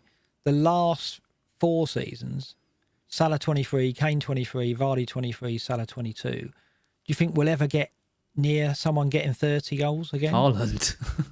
Well, this is it. That's why I set you up for that there. Do you reckon he could? I think if Haaland doesn't get close to 30 goals this season, I think it will be weird, because there is absolutely no reason why he can't. I mean, Aguero was getting 20 plus, and I think a lot of it comes down to Haaland's fitness, because if he's got the same kind of fitness issues that Aguero had, where Aguero was probably one of the best players I've ever seen play on his day, as so many people remember, but he was always, whenever he went down, you were always like, oh no, and then he'd be out for like 4, 5, 6 weeks. You presented some stats on him last time. That could again be the case with Haaland. If Haaland plays 33 games next season, I don't think he will. He gets a goal a game, I'd say. I don't think he'll. Well, he might play 33, but he won't start 33. I mean, yeah, Guerrero, 21 goals in 18-19, 21 goals in 17-18, and 16 in 19-20. So Haaland will get 20 goals, yeah, for sure. Will he push 30? We haven't had anyone do that since 17-18. It's really interesting. If they price him at 13, you're kind of thinking he's going to be my captain. You've got a captain a player if you're paying 13 for him. And if that's going to be the case, you want him to be playing every game ideally, but I don't think we'll get that high. It's really tricky on that. Yeah, the two thing comes down to the start he gets off to. So how he adapts to Pep's system, different demands, all that. If he hits the ground running, gets in the system, he suddenly has this great chemistry with everyone around him, and he gets 4 goals in his first 5 games or something like that. I think he gets the 30 or near it. If he takes a little while to adapt, and maybe he gets his minutes managed a little bit more, and they save him a little bit and stuff, and he goes, maybe he gets like 5 or 6 in his first 10 games or something, then I think the target's probably 20. So I think that those first 5 or 6 weeks for him, I think is really key, just to knowing how many goals he gets and what an impact he has for us in the season. Yep. Good analysis, Mark. Very interesting. Right, we've got one more little section, which is just looking at some player comparisons over the different seasons. So I've kind of you sent me quite a few over. I've kind of paired them up just to show most of them are improvements, big improvements from certain players. So I've got Bowen and Saka on the screen now. If you want to take it away. Yeah, I'm waiting for YouTube to catch up, but sorry. So you have to fill the space while I do that. Well, both have just been incredible, haven't they? Both. I mean, Saka, I think a lot of people predicted that was going to happen. He was so young and broke into the team and versatile, and obviously amazing ability. Had the Euros, played amazingly well in that for us as well. But Bowen was a real surprise, I have to say. I knew he was a good player, but I didn't know he had 30 goal involvements in him. Well, I always had him as a goal scorer, Bowen. At Hull City, he was always that player. 17 assists is what surprised me.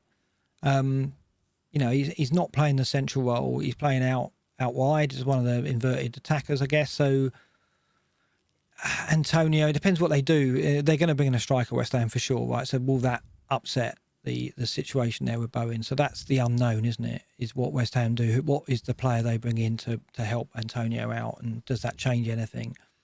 Hopefully not. Hopefully Bowen's going to be that reliable player. These two, though, clearly kicked on, and they're of an age and in teams where they could improve again, right? Yeah, absolutely. Yeah, I mean, Bowen as well. How old is Bowen? 24? 25? 24, 25, something like that? Yeah. So his best years ahead of him still. I mean, his conversion of 15.2%. I mean, his conversion last year was 14.5, which is high. It's 15.2. I think that puts him like kind of around-ish where Kane normally is.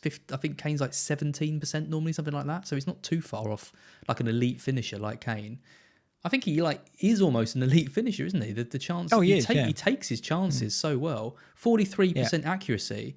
So he's hitting the target more, he's converting more, and West Ham are getting stronger every year, and he's having more people to feed him.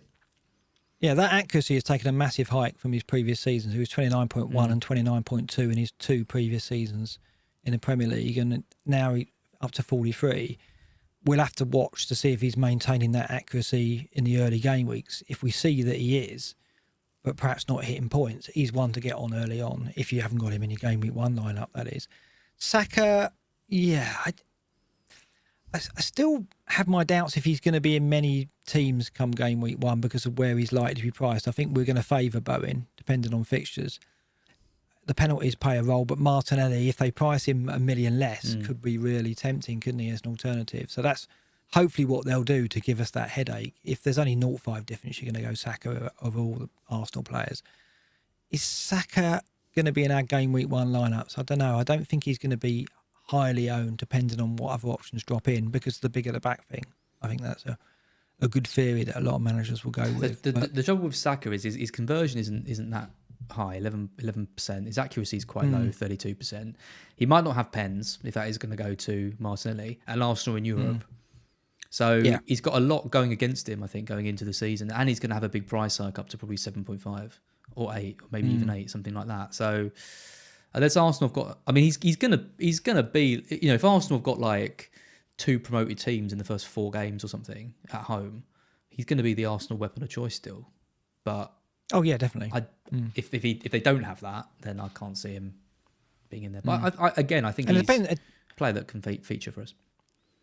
What do Arsenal do up front as well? They're going to get a striker, aren't they? I mean, Nketiah will sign a contract, but I think they will go out and buy a striker. So surely they get like Calvert-Lewin, or they get Lynn's favourite Swedish striker, Isak.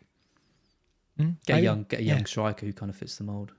Calvert-Lewin would be a good signing for them as well, though, I think. Yeah, and that will influence what we think of Saka, I think, because if he's serving a goal scorer, it might mean that it hikes his appeal a bit. So we'll see. Yep.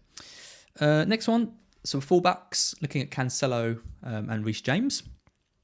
I'll stall a bit while your YouTube catches up.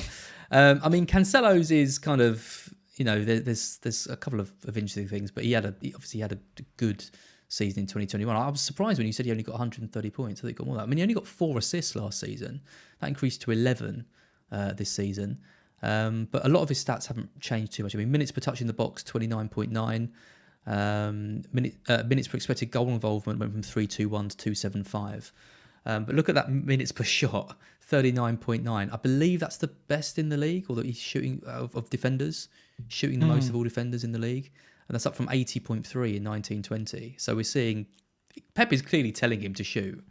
Yeah, look at his shots in the box as well. Look, minutes per shot in the box, 104.1. 2 seasons ago, it was 241. He's better than halved it in 2 seasons. Yeah, you're right. He's getting into more threatening areas, isn't he? He's becoming more of an attacking option for City and a threat to opposition that he wasn't before.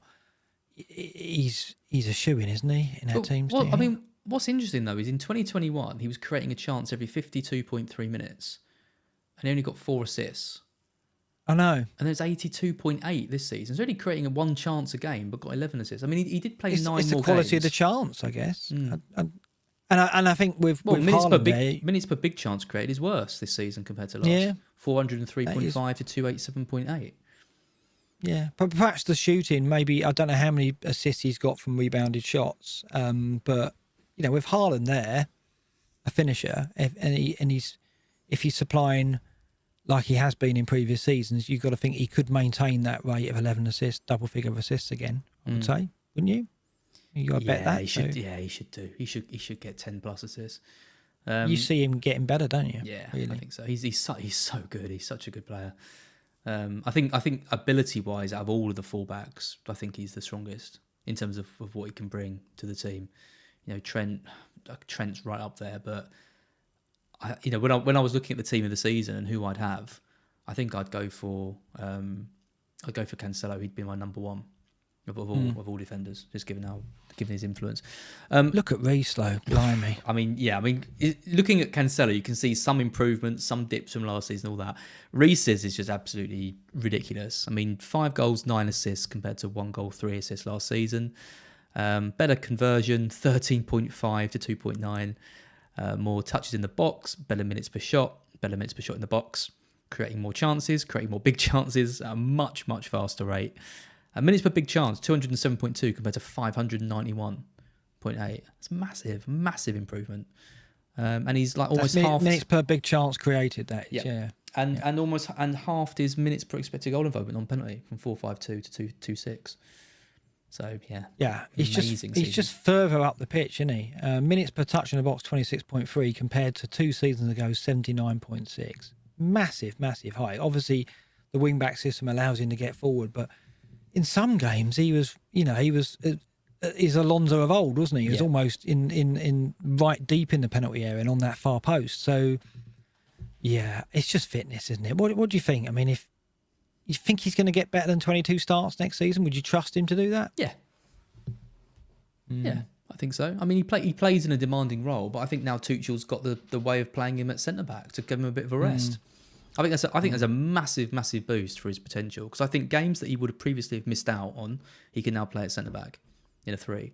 Yeah, and you still get the clean sheet points for him. If he's fit and Chelsea's haven't got like 4 of the top 5 in their first week, there's no way I'm starting without Reece James. The only danger is they sign another right wing back. Yeah.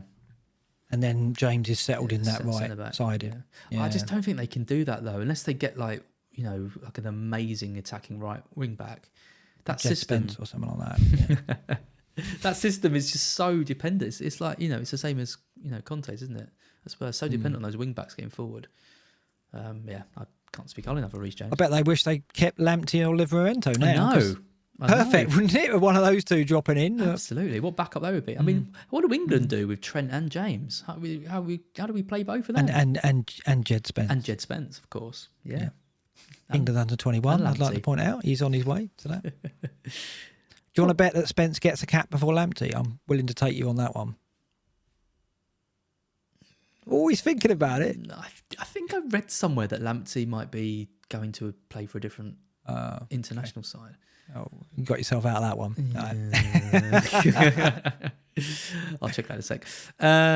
Next is Mason Mount and Phil Foden that we're looking at. Again, 2 improvements for them, but both again. Mount, 22 goal involvements in 27 starts. That is a big improvement for him. He's improving his really conversion, 14.5%. That was something he was lacking in, 7.3% last year. Better minutes per touch in the box, better minutes per shot, nearly half his minutes per shot in the box. So he's shooting in much more dangerous areas compared to last season. It's actually his chances created that's dropped. 40.8 this season, 33.2 last season. Sitting here right now, if they're both 7.5, I think I'd favour Mount. Yeah. I think I would. I think Mount's your Chelsea weapon of choice, I think, if you're looking at midfield and attack. Easy. Yeah. But I just think, obviously everyone's going to be looking at Haaland, and then are you going to go a City mid as well? But even if you don't go Haaland, I think Mount at the same price. There's a danger that Foden could be more expensive than Mount. I don't think he should be. Because I don't see him improving on 24 starts that much. He might push 26, 27, but I think we can't bank on that. Whereas Mount, I think will get 30 starts next season. I think he is the mainstay, and bar an injury, and he's improving at a good rate, definitely. Yeah, like Sneezy Lasagna says in the chat, Chelsea have struggled this season. They lost their 2 wing backs. Lukaku, Havertz struggles, and it's been a brilliant season, I think, for Mount. He's been the gem for them. So it'd be you can't really overlook him. I mean, Foden's a really interesting. I mean, playing at the false 9, I would have thought all of his stats would have improved. On but he hasn't played season. there consistently, has he? No, I mean he had his best minutes per big chance. 177.8. I mean, going back to 18-19 when he only had 3 starts is a bit difficult. But if you look at the last kind of 2 seasons, he had 17 starts last season, 24 this season. He got as many goals as last season from arguably a more attacking position. Less assists. His conversion wasn't as good. His accuracy wasn't as good. He was getting a big chance more often, but I just don't really think he showed his clinical side. And the worry as well is that Haaland's going to play the 9, right? And so Foden's not going to be in that role very often, I don't think. No. And then what is he on the left competing with, Sterling and Grealish? So what, does Sterling and Grealish not play ever? Or does Sterling move on the right and compete with Mahrez Sterling maybe? Probably goes. I think Sterling probably leaves. Okay, well, maybe. Yeah, possibly. But I just think at the moment... Yeah. They can't have Foden, Grealish and Sterling competing on the left, can they? That seems a bit overkill. I guess you put Sterling right competing with Mahrez, and then you've got 2 exceptional players either side then, haven't you? With that in mind, is Foden going to build on 24 starts more significantly? He needs to be getting 30, 32, doesn't he, I think, for us to really consider him, especially with Haaland a factor. I think Mount can get 30, 32. I'm not sure Foden can. So... Yep. Foden's going to have to really step up, I think, to tempt us. Yep. Agreed. And the final comparison is Son and Kane, of course. How could we not compare those two? I mean, Son first, 36 starts he had last season, 35 this season. 23 goals, he's beat 17 last season, up from 11 and 12. So he's just made that jump up to like elite Premier League player. He was always a great Premier League player, but now he's like rightly talked about as... in the very best, I think, that's ever played in the Premier League. Accuracy, 55.8. I mean, conversion... That's crazy, isn't it? What's so crazy about it, though, is conversion of 26.7. I believe that's like the best in the world, in Europe. And look, it was 25 last season. But it's 25 last season. No fluke. I know. That's what I mean. He just, it is no fluke. He is a player that will just consistently overperform his XG. It's going to be really interesting with him this season because he's going to be hard to fit in with Salah and Haaland. But we might have to. It really is, yeah. I mean, arguably, we prioritise him over Salah, given that the 5 subs rule will impact Salah's minutes. Yeah. It's debatable, isn't it? It really depends on the pricing. If Salah's 13 and Son's 11.5, I think it's really tempting not to go Salah because you've got Diaz as an alternative, right? So... I think Son's more likely to be in my team game week 1 than Salah, I would say. Yeah. Which is crazy, but I think it's probably right. Yeah, I think you're probably right, yeah. Oh, God. I look at these stats. This hurts so much. I was pro Kane for so long. Kane, I mean, 17 goals. He got 17 goals in 18-19. It's not a disastrous season for him by any means. 11 assists as well. That was only bettered in 2021 when he got 14. If you're looking at kind of his kind of other stats, I mean, his minutes per big chance of 97.9, that's actually his best.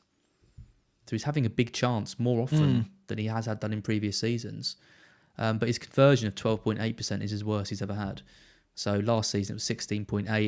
In 1920 it was 22.2, really high. In 18-19 he was 16%. That's what I mean. His conversion rate is typically around kind of 17%, 16-17%. So for it to have dropped down to 13%, if he pushes that back up again, can get around the 20% mark and can get 20 goals, then he might be worth whatever price tag he's got. But I mean, his stats don't indicate a massive drop off, do they? That's the main thing. No. But I think the issue will be if Son is a forward and Haaland's there, Kane's got to be priced very competitively to make us overlook those two and go to Kane, hasn't he? Even with the penalties. So, yeah, it's another pricing dilemma for them, isn't it? Depending if they move Son's position. Yeah. I said to my housemate earlier, he was like, "How long do you reckon your pod's going to go on for?" And I was like, "Well, there's no way it can be 2 hours today because there's no game to be talking about." What are you doing with it? We're at 1 hour 55. Just saying. It's just that's the way it is when we get talking. It is about FPL. Yeah. The final one, just look at and not such a. I found a good picture of Fernandes here, just to highlight his struggles kind of this season. Last season, obviously, he was incredible. 18 goals, 14 assists. Unbelievable. 10 goals, 7 assists this time. His accuracy's dropped to 32.6. His conversions dropped to 11.2. This is from 41.3 and 14.9. He's worse for minutes per touch in the box, minutes per shot in the box. His minutes per chance created, though, 35.4, is only just worse than 32.7, which I think is the key one. He still is that chief creator in the United side. His big chances created is down 194.9. Last season it was 155.3. But yeah, I mean, his minutes per expected goal of a non-penalty is down from 120.5, which would have been among the league's best last season, to 185, which is a substantial drop, and a lot of that comes from the lack of goal threat that he has. The assist potential is still there, but the goal threat doesn't seem to be. I think he is one of the players who won't get subbed off very often, right? So I think he's 35 starts, and even with 5 subs, I think he stays on the pitch for most games. If they price him well, he could be a really big player for us next season, I hope. I mean, I've got hopes for Ten Hag to turn United round, and surely he looks at Fernandes as being pivotal to that. Surely it's got to come through him, and surely we see better numbers. So pricing competitively, and then it gets interesting. Getting below 10 definitely is what I would say. Yep. Yeah, I agree. We've got one more section to do, which is your Game Week 1 templates that you said you had a lot of fun making. As when we get on to that, I just want to say thanks to everyone in the chat for watching. I am reading all your messages. If you're enjoying this stream and you've been watching for 2 hours or less, give us a like, give us a subscribe to the channel as well. If you're listening on the podcast version, drop us a comment or a review. We really appreciate that. So, I had a look at the reviews on the podcast, and we've got some really nice ones recently. So thanks very much. Yeah, some really good stuff coming in. So it's very kind of you to to put your comments into the podcast reviews, and any more of those, we love them very much. So, nice. We do read them. Very nice. Well, I do anyway. As obviously, I haven't seen them yet. I will do after this. Templates on the screen. Then, do you want to talk through this? Yeah, I'm still haven't caught up. I'm a little bit behind still. So have you brought it up on screen? I'll bring it up myself. Let me just get it up on my screen through what I said. Basically, what we've got here is kind of different. Mark's had a go at predicting the prices of different. There's furious people at FPL writing down your predictions here. I wanted to see how easy it could be. Right, so I put some prices together just quickly. 4 templates here, just a quick muck around on the basis that we'll go 4, 5, and 4 in goal. And then we want Alexander-Arnold, Cancelo and James. So I've got Alexander-Arnold at 8.5, Cancelo at 7.5, James at 6.5. And so in this first team, I went for Alexander-Arnold, Cancelo, James and a 4-5 defender. So playing 4 at the back.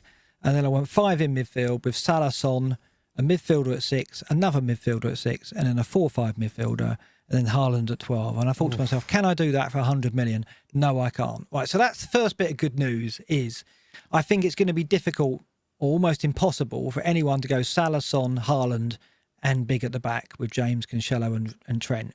So that's reassuring for me. Yeah. Right, straight away. So that looks almost impossible unless you're willing to go, you've got to play 3 cheap midfielders, 5 million You can't do that. You can't do it. No. As long as they go with these prices, I don't think you can't go with no bench like that. 2 4-5s and a 4. That just never has worked historically, has it? And I can't. Yeah. You need at least one bench option. So then I looked at what starts to fit. Well, maybe the 4-5 and the 4 keeper, Trent, Cancelo, James to Chilwell, thinking Chilwell's going to be 6, and another defender at 4-5. So your 4 at the back is Trent, Cancelo, Chilwell, and a 4-5. Then maybe Salah to Diaz. Diaz at 10, but maybe Diaz will be cheaper than that. We spoke about that tonight. So a midfield of Diaz, Son, Bowen, and then a 6 million midfielder and a 4-5 midfielder with Haaland at 12. That works. Oh, right? God, it's still... No. That looks good, doesn't it? Well, not really. You don't like it? Well, you've got to play a 4.5 midfielder and you've got no bench. Yeah, but That's it, right? So you've got to be willing to go with No chance. a 4-5 midfielder, No chance. and you'd have to find a 4-5 forward or a 4 million defender that plays to give you any bench. Not going to happen. No. All right, that's gone. Okay, that's if they go with this price. So then you have to start looking. Right, I'm going to have to make more sacrifices, and that's going to have to be, I can't go Haaland maybe. Oh my right? God! I see what you've done. Yep.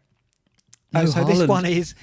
this one is no Haaland, and it's a 4-5 and a 4 keeper again. Trent, Cancelo, James, and a 4-5 defender, with a 4 million defender as your backup. Then midfield of Diaz, Son, Bowen, a 6 million midfielder, a 4-5 midfielder, and then Kane for 11-5. Again, not much better though, is it? Because you've still got to find a 4-5 midfielder And a 4-5 and a defender. 4-5 striker. Yeah. So it doesn't work. So I think this is good news, right? I think it's not going to be as easy as I thought. And then the last lineup is where it starts getting into the realms of possibility. But then you can't have Salah or Son. If you go Haaland and you go big at the back, I don't think you can have Salah and Son. This team looks good. A keeper at 4-5, Trent, Cancelo, James, and a 4-5 defender. Then a midfield of Diaz, Kulusevski, Bowen, and Saka. Haaland and a 5-5 forward, whoever that could be, right? That's not bad, but you've only got one captain, and that's Haaland, really, unless Diaz becomes captain material. So I just wanted to see, because I've been saying for weeks, it's going to be too easy, it's going to be too easy. But maybe not, unless, if you can make sacrifices in defence. If you say, right, I won't have James, and I'll have just Trent and Cancelo, and then 3-4-5 defenders, right? And then that way you could get Son into midfield, get a decent midfield, and have Haaland. But then we've said over the show, I think maybe James is to play, and maybe even playing 4 at the back is to play. And you talked about even having 5. So I maybe have been too pessimistic to this point. This was a decent exercise to have a play around and go, how easy is it really going to be? And it's not going to be that easy. There is going to be some dilemmas if they go with this kind of pricing, but they might not. They might go rogue and make Haaland 11 million or something, and then it becomes easier. I definitely can't see that. No, I know, and exactly. I mean, the only one of these drafts that's got Salah in is that first one. Yeah, and I think a lot of people are going to want that Salah Haaland double because that gives you the captaincy sort of dilemma each week, and and something like that. But looking at this, I can't see any way in which you can have Salah and Haaland and those 3 defenders. If you've got Salah, Son and Haaland, you can only probably have one of Trent or Cancelo, I would say. Well, I think even if you've got Salah and Haaland, it's going to be difficult to do Trent, Cancelo and James without having to really get 6 million and 5.5 million players elsewhere. Which is why I said the crucial pricing might not be the heavy hitters here. The crucial pricing might be those 4-5 defenders, those 4-5 mids and the 4-5 forwards. Like if they make a mistake or, say they put a promoted striker at 4-5 and it turns out that promoted striker plays every game, and then that's an easy starter at 4-5, then it really does lend itself then to lineups that look like that first one, right? Because if there's a 4-5 forward that plays every week, even if you only get 7 or 8 goals, like let's say Gelhardt's 4-5, that's a disaster because I'm going to have Gelhardt, which means I can have Haaland, Son and Salah and a good defence. So they can't do that. They've got to get the 4-5s and the 4 millions absolutely right. Don't make a mistake with those, because you make a mistake with those, it could break the season in terms of everyone will just get the template. Well, it's the trouble with making someone like Nketiah like 5 million, because for just as an example, because you've got to make him 5-5. Well, I think maybe you even make him more, because the only way he's going to be a factor in the team is if he starts playing every week. But he mightn't he? Right? If they make him 5 million, and he plays every week, he's going to be in every. No, but that's my team. point. That's my point. Yeah. I think like even a backup striker for a top side, I think they have to make them more money, because if you do suddenly get like Kane, for example, if you get a 4.5 Kane playing for Spurs again, it's going to make things like this too easy. Yeah. So I think okay, the promoted strikers, you've got to get that right, but even someone like an Nketiah, I think you've got to price them higher, put them at 6.5, something like that, just in case they break into the team. We rub our hands when there's like a Lundstrom, a 4 million defender who plays every week, particularly one out of position, or we rub our hands if there's a 4-5 forward who's playing every week. But actually, it's not great for the game. It really isn't. So as a purist and someone who wants to protect the integrity of the game, I'm pleading with the FPL to get the pricing of the 4-5s correct, because if you don't, it breaks everything, I think. Yep. Completely agree. there you go. That's where we are with that. Very So nice, yeah, Mark. I really enjoyed that episode. I mean, it was good. People say we overthink FPL, and here we are making how dare they? 4 draft teams. Wait until the next one when we really overthink what went wrong in our seasons. Well, what went wrong in my season. I mean, we've done 2 hours of this, and we haven't even talked about our season. Well, when we look into my team and your team in the next one, I think we could break our record. I don't think we're going to get it into 2 hours. I think we should think about doing 2 separate ones. You know, like I said, this is your life. Your team, my team. Yeah. Let's do that. Let's do your team. I'll do yours, and you do mine. Yeah, let's do that. That's a great idea. I'll analyse your season, and you analyse mine. Yeah, let's do that. Well, there you go. We're making it up as we go along, quite literally. So yes, as we often do. So you're going to get 2 more parts of the post-season reviews. Brilliant. Yeah, and we've got some other ideas for pre-season as well, which we will. We have. Again, if you like and subscribe to the FPL BlackBox Twitter page, you will be the first to know these updates. We've got some things up our sleeves. We have indeedies. I can't believe I just said that. I think I've gone mad from tiredness. Yeah, we have. Oh, Christ. Someone's going to sound like that. Sorry, Mark, bring this back. Do you want the good news or the bad news? Oh, no. What are you going to do now? What are you going to do? Is it league tables? Yeah, maybe. Give me the good news. Go on. The good news is, and it's amazing news because I never saw this happening. The good news is FPL BlackBox finished top of all leagues across FPL. So we beat Slippers. We beat him. Slippers. We beat Scout. We beat Hub. We beat Ben Foster as well. So massive congratulations to everyone who finished highly in the Black Box League. Savanish Singh came top. Brett Taylor, who I'm doing a Scout video with next week, he finished 3rd in the world. He finished 3rd in the world and finishing 2nd in a mini league like he did. Eslam Tahar came 3rd. Tess Olkin in 4th. Dave Addy in 5th.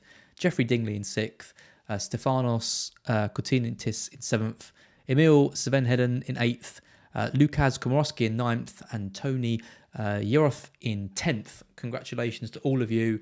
You put Black Box at the top of the mini league standings. Thank you so much for that. We are absolutely chuffed. I thought it was going to take us a couple more seasons to get amongst the leagues and beat Slippers, but we beat him.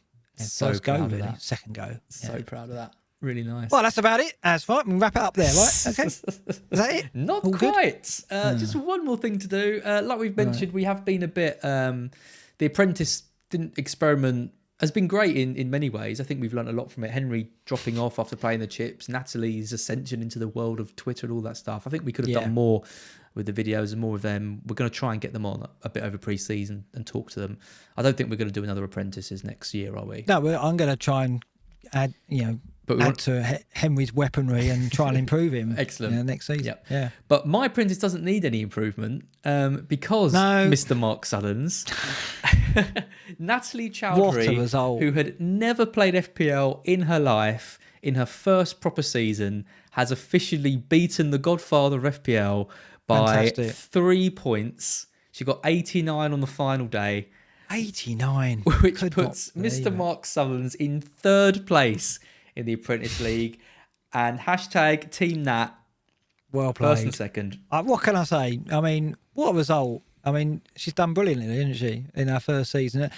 Not only done well in terms of her rank and beating me, but also the way she just embraced it and really got into it. What have we done here? Like, we have created an absolute Where's she monster. going from this? Right, top 10k finish in sight maybe soon.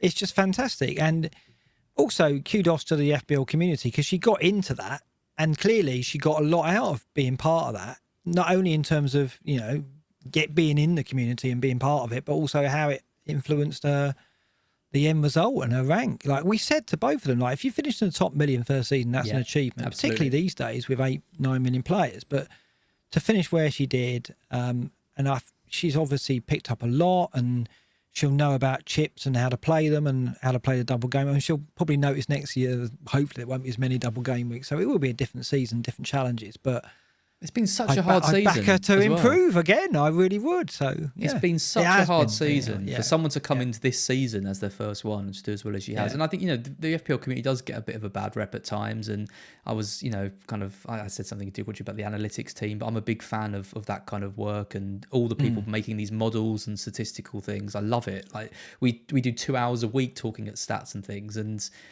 for Natalie to come in and to absorb all of that information, to have made like friends in the community, to listen to all these different podcasts. She talks about her husband now. They've just had a baby. That's going to be the next apprentice. Did she beat her husband? Did she beat her husband? I don't know. I hope so. Yeah, we have to find that out. But yeah, just thanks to everyone who helped her with decisions and stuff. They weren't always the thanks best. Everyone. Thanks everyone who helped her.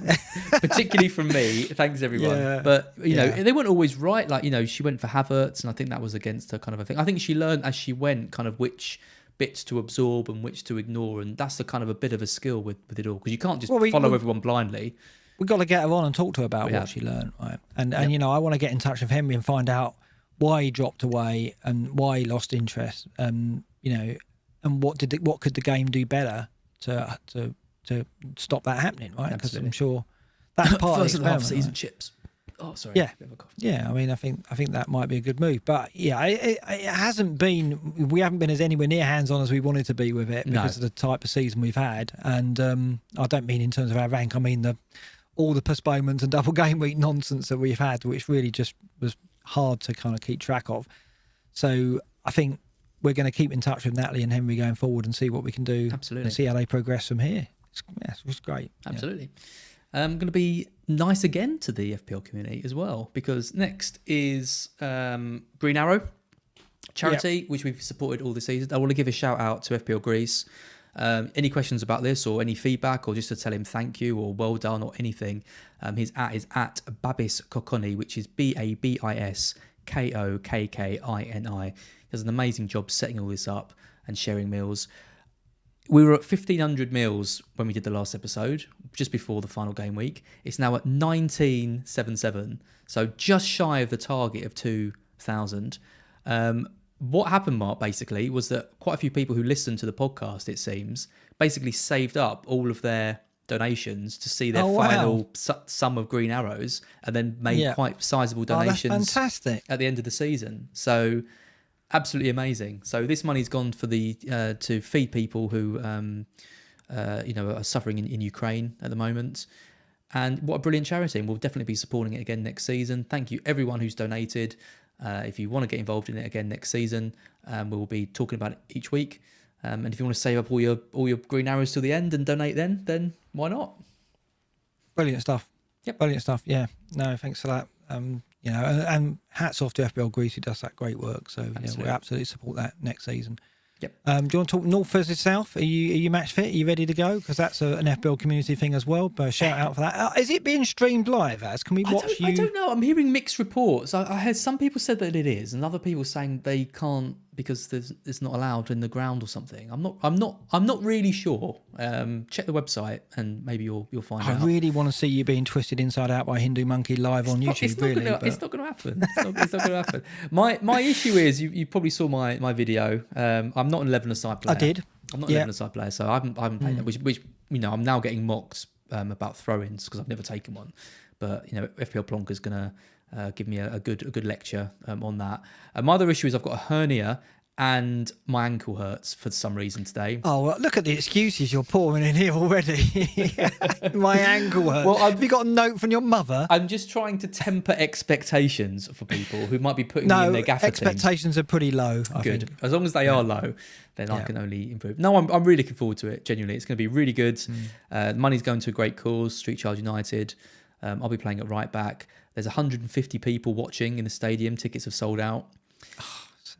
I've got to say, the hats off to everyone involved, because I just think some of the stuff on Twitter that's going on at the moment as well, it's reaching its head, isn't it? There's loads of stuff happening and loads of videos being put up, and it's been brilliant actually. And I hopefully this is an addition to the FPL community every season. I think it will. I predict as well, right? How many seasons will it be before one of the teams gets an ex-pro on their team? Like someone turns up. Well, we've got one, kind of. We've got Raptor. He's but I think someone who's actually been in FPL and been on the list will end up in one of the teams, because I think every season it'll just get more and more serious, and then the rivalry will increase. I say it's brilliant. It's been great. And so hats off to everyone who arranged it. Absolutely. Benny Blanco, I think, who started it off, right? So, and Ash, FPL Hints as well. Both of those have done an amazing job. And it's an amazing thing to to support, because I think if the support's there and the donations come in and things, then it's going to grow, I think, each year, and there'll be more people getting involved. I think the squads at the moment, I think there's about 15 on each side, something like that, but there's no reason why with rolling subs that couldn't be 20 people, 25 people a side, different people from the community coming in.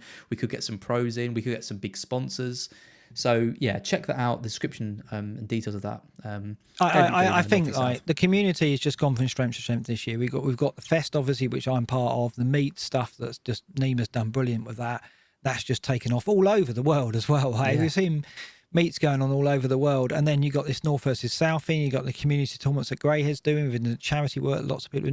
It's been a great season for the FPL community, despite some lows here and there, a little bit of beef here and there, but I think generally outstanding. And where can it go from here, the community? And I'm just proud to be part of it, basically, and doing this with you has been fantastic again, even though I've had a terrible season.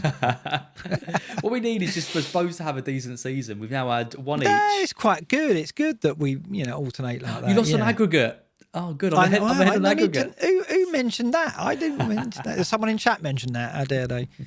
We better end this, because we could just go on all night, couldn't we? Yeah, but we've done 2 hours 15. We will stop there. Thank you, everyone, for watching. As I said earlier, like and subscribe to the channel. Keep your eye on the website as well. I've got a site for that, FPLBlackBox.com. Check out the Twitter page as well, and we'll be doing the colour scheme poll soon. There'll be a survey coming out as well. Exciting. And Az and Billy love that. I can't wait to work with Billy on that. But yeah, for now, it is good night, and we'll see you in a few weeks when we do This Is Your Life, Mr. Mark Sutherns. Your season I'm review. looking for it. Is it me first? Yeah, let's do you first. Oh, no. Good night for me. No, I think do you first. Let's do me first. You first. Yeah, okay. Yeah. All right. Thanks, everyone. That'll be in a couple of weeks. Good night. Night all.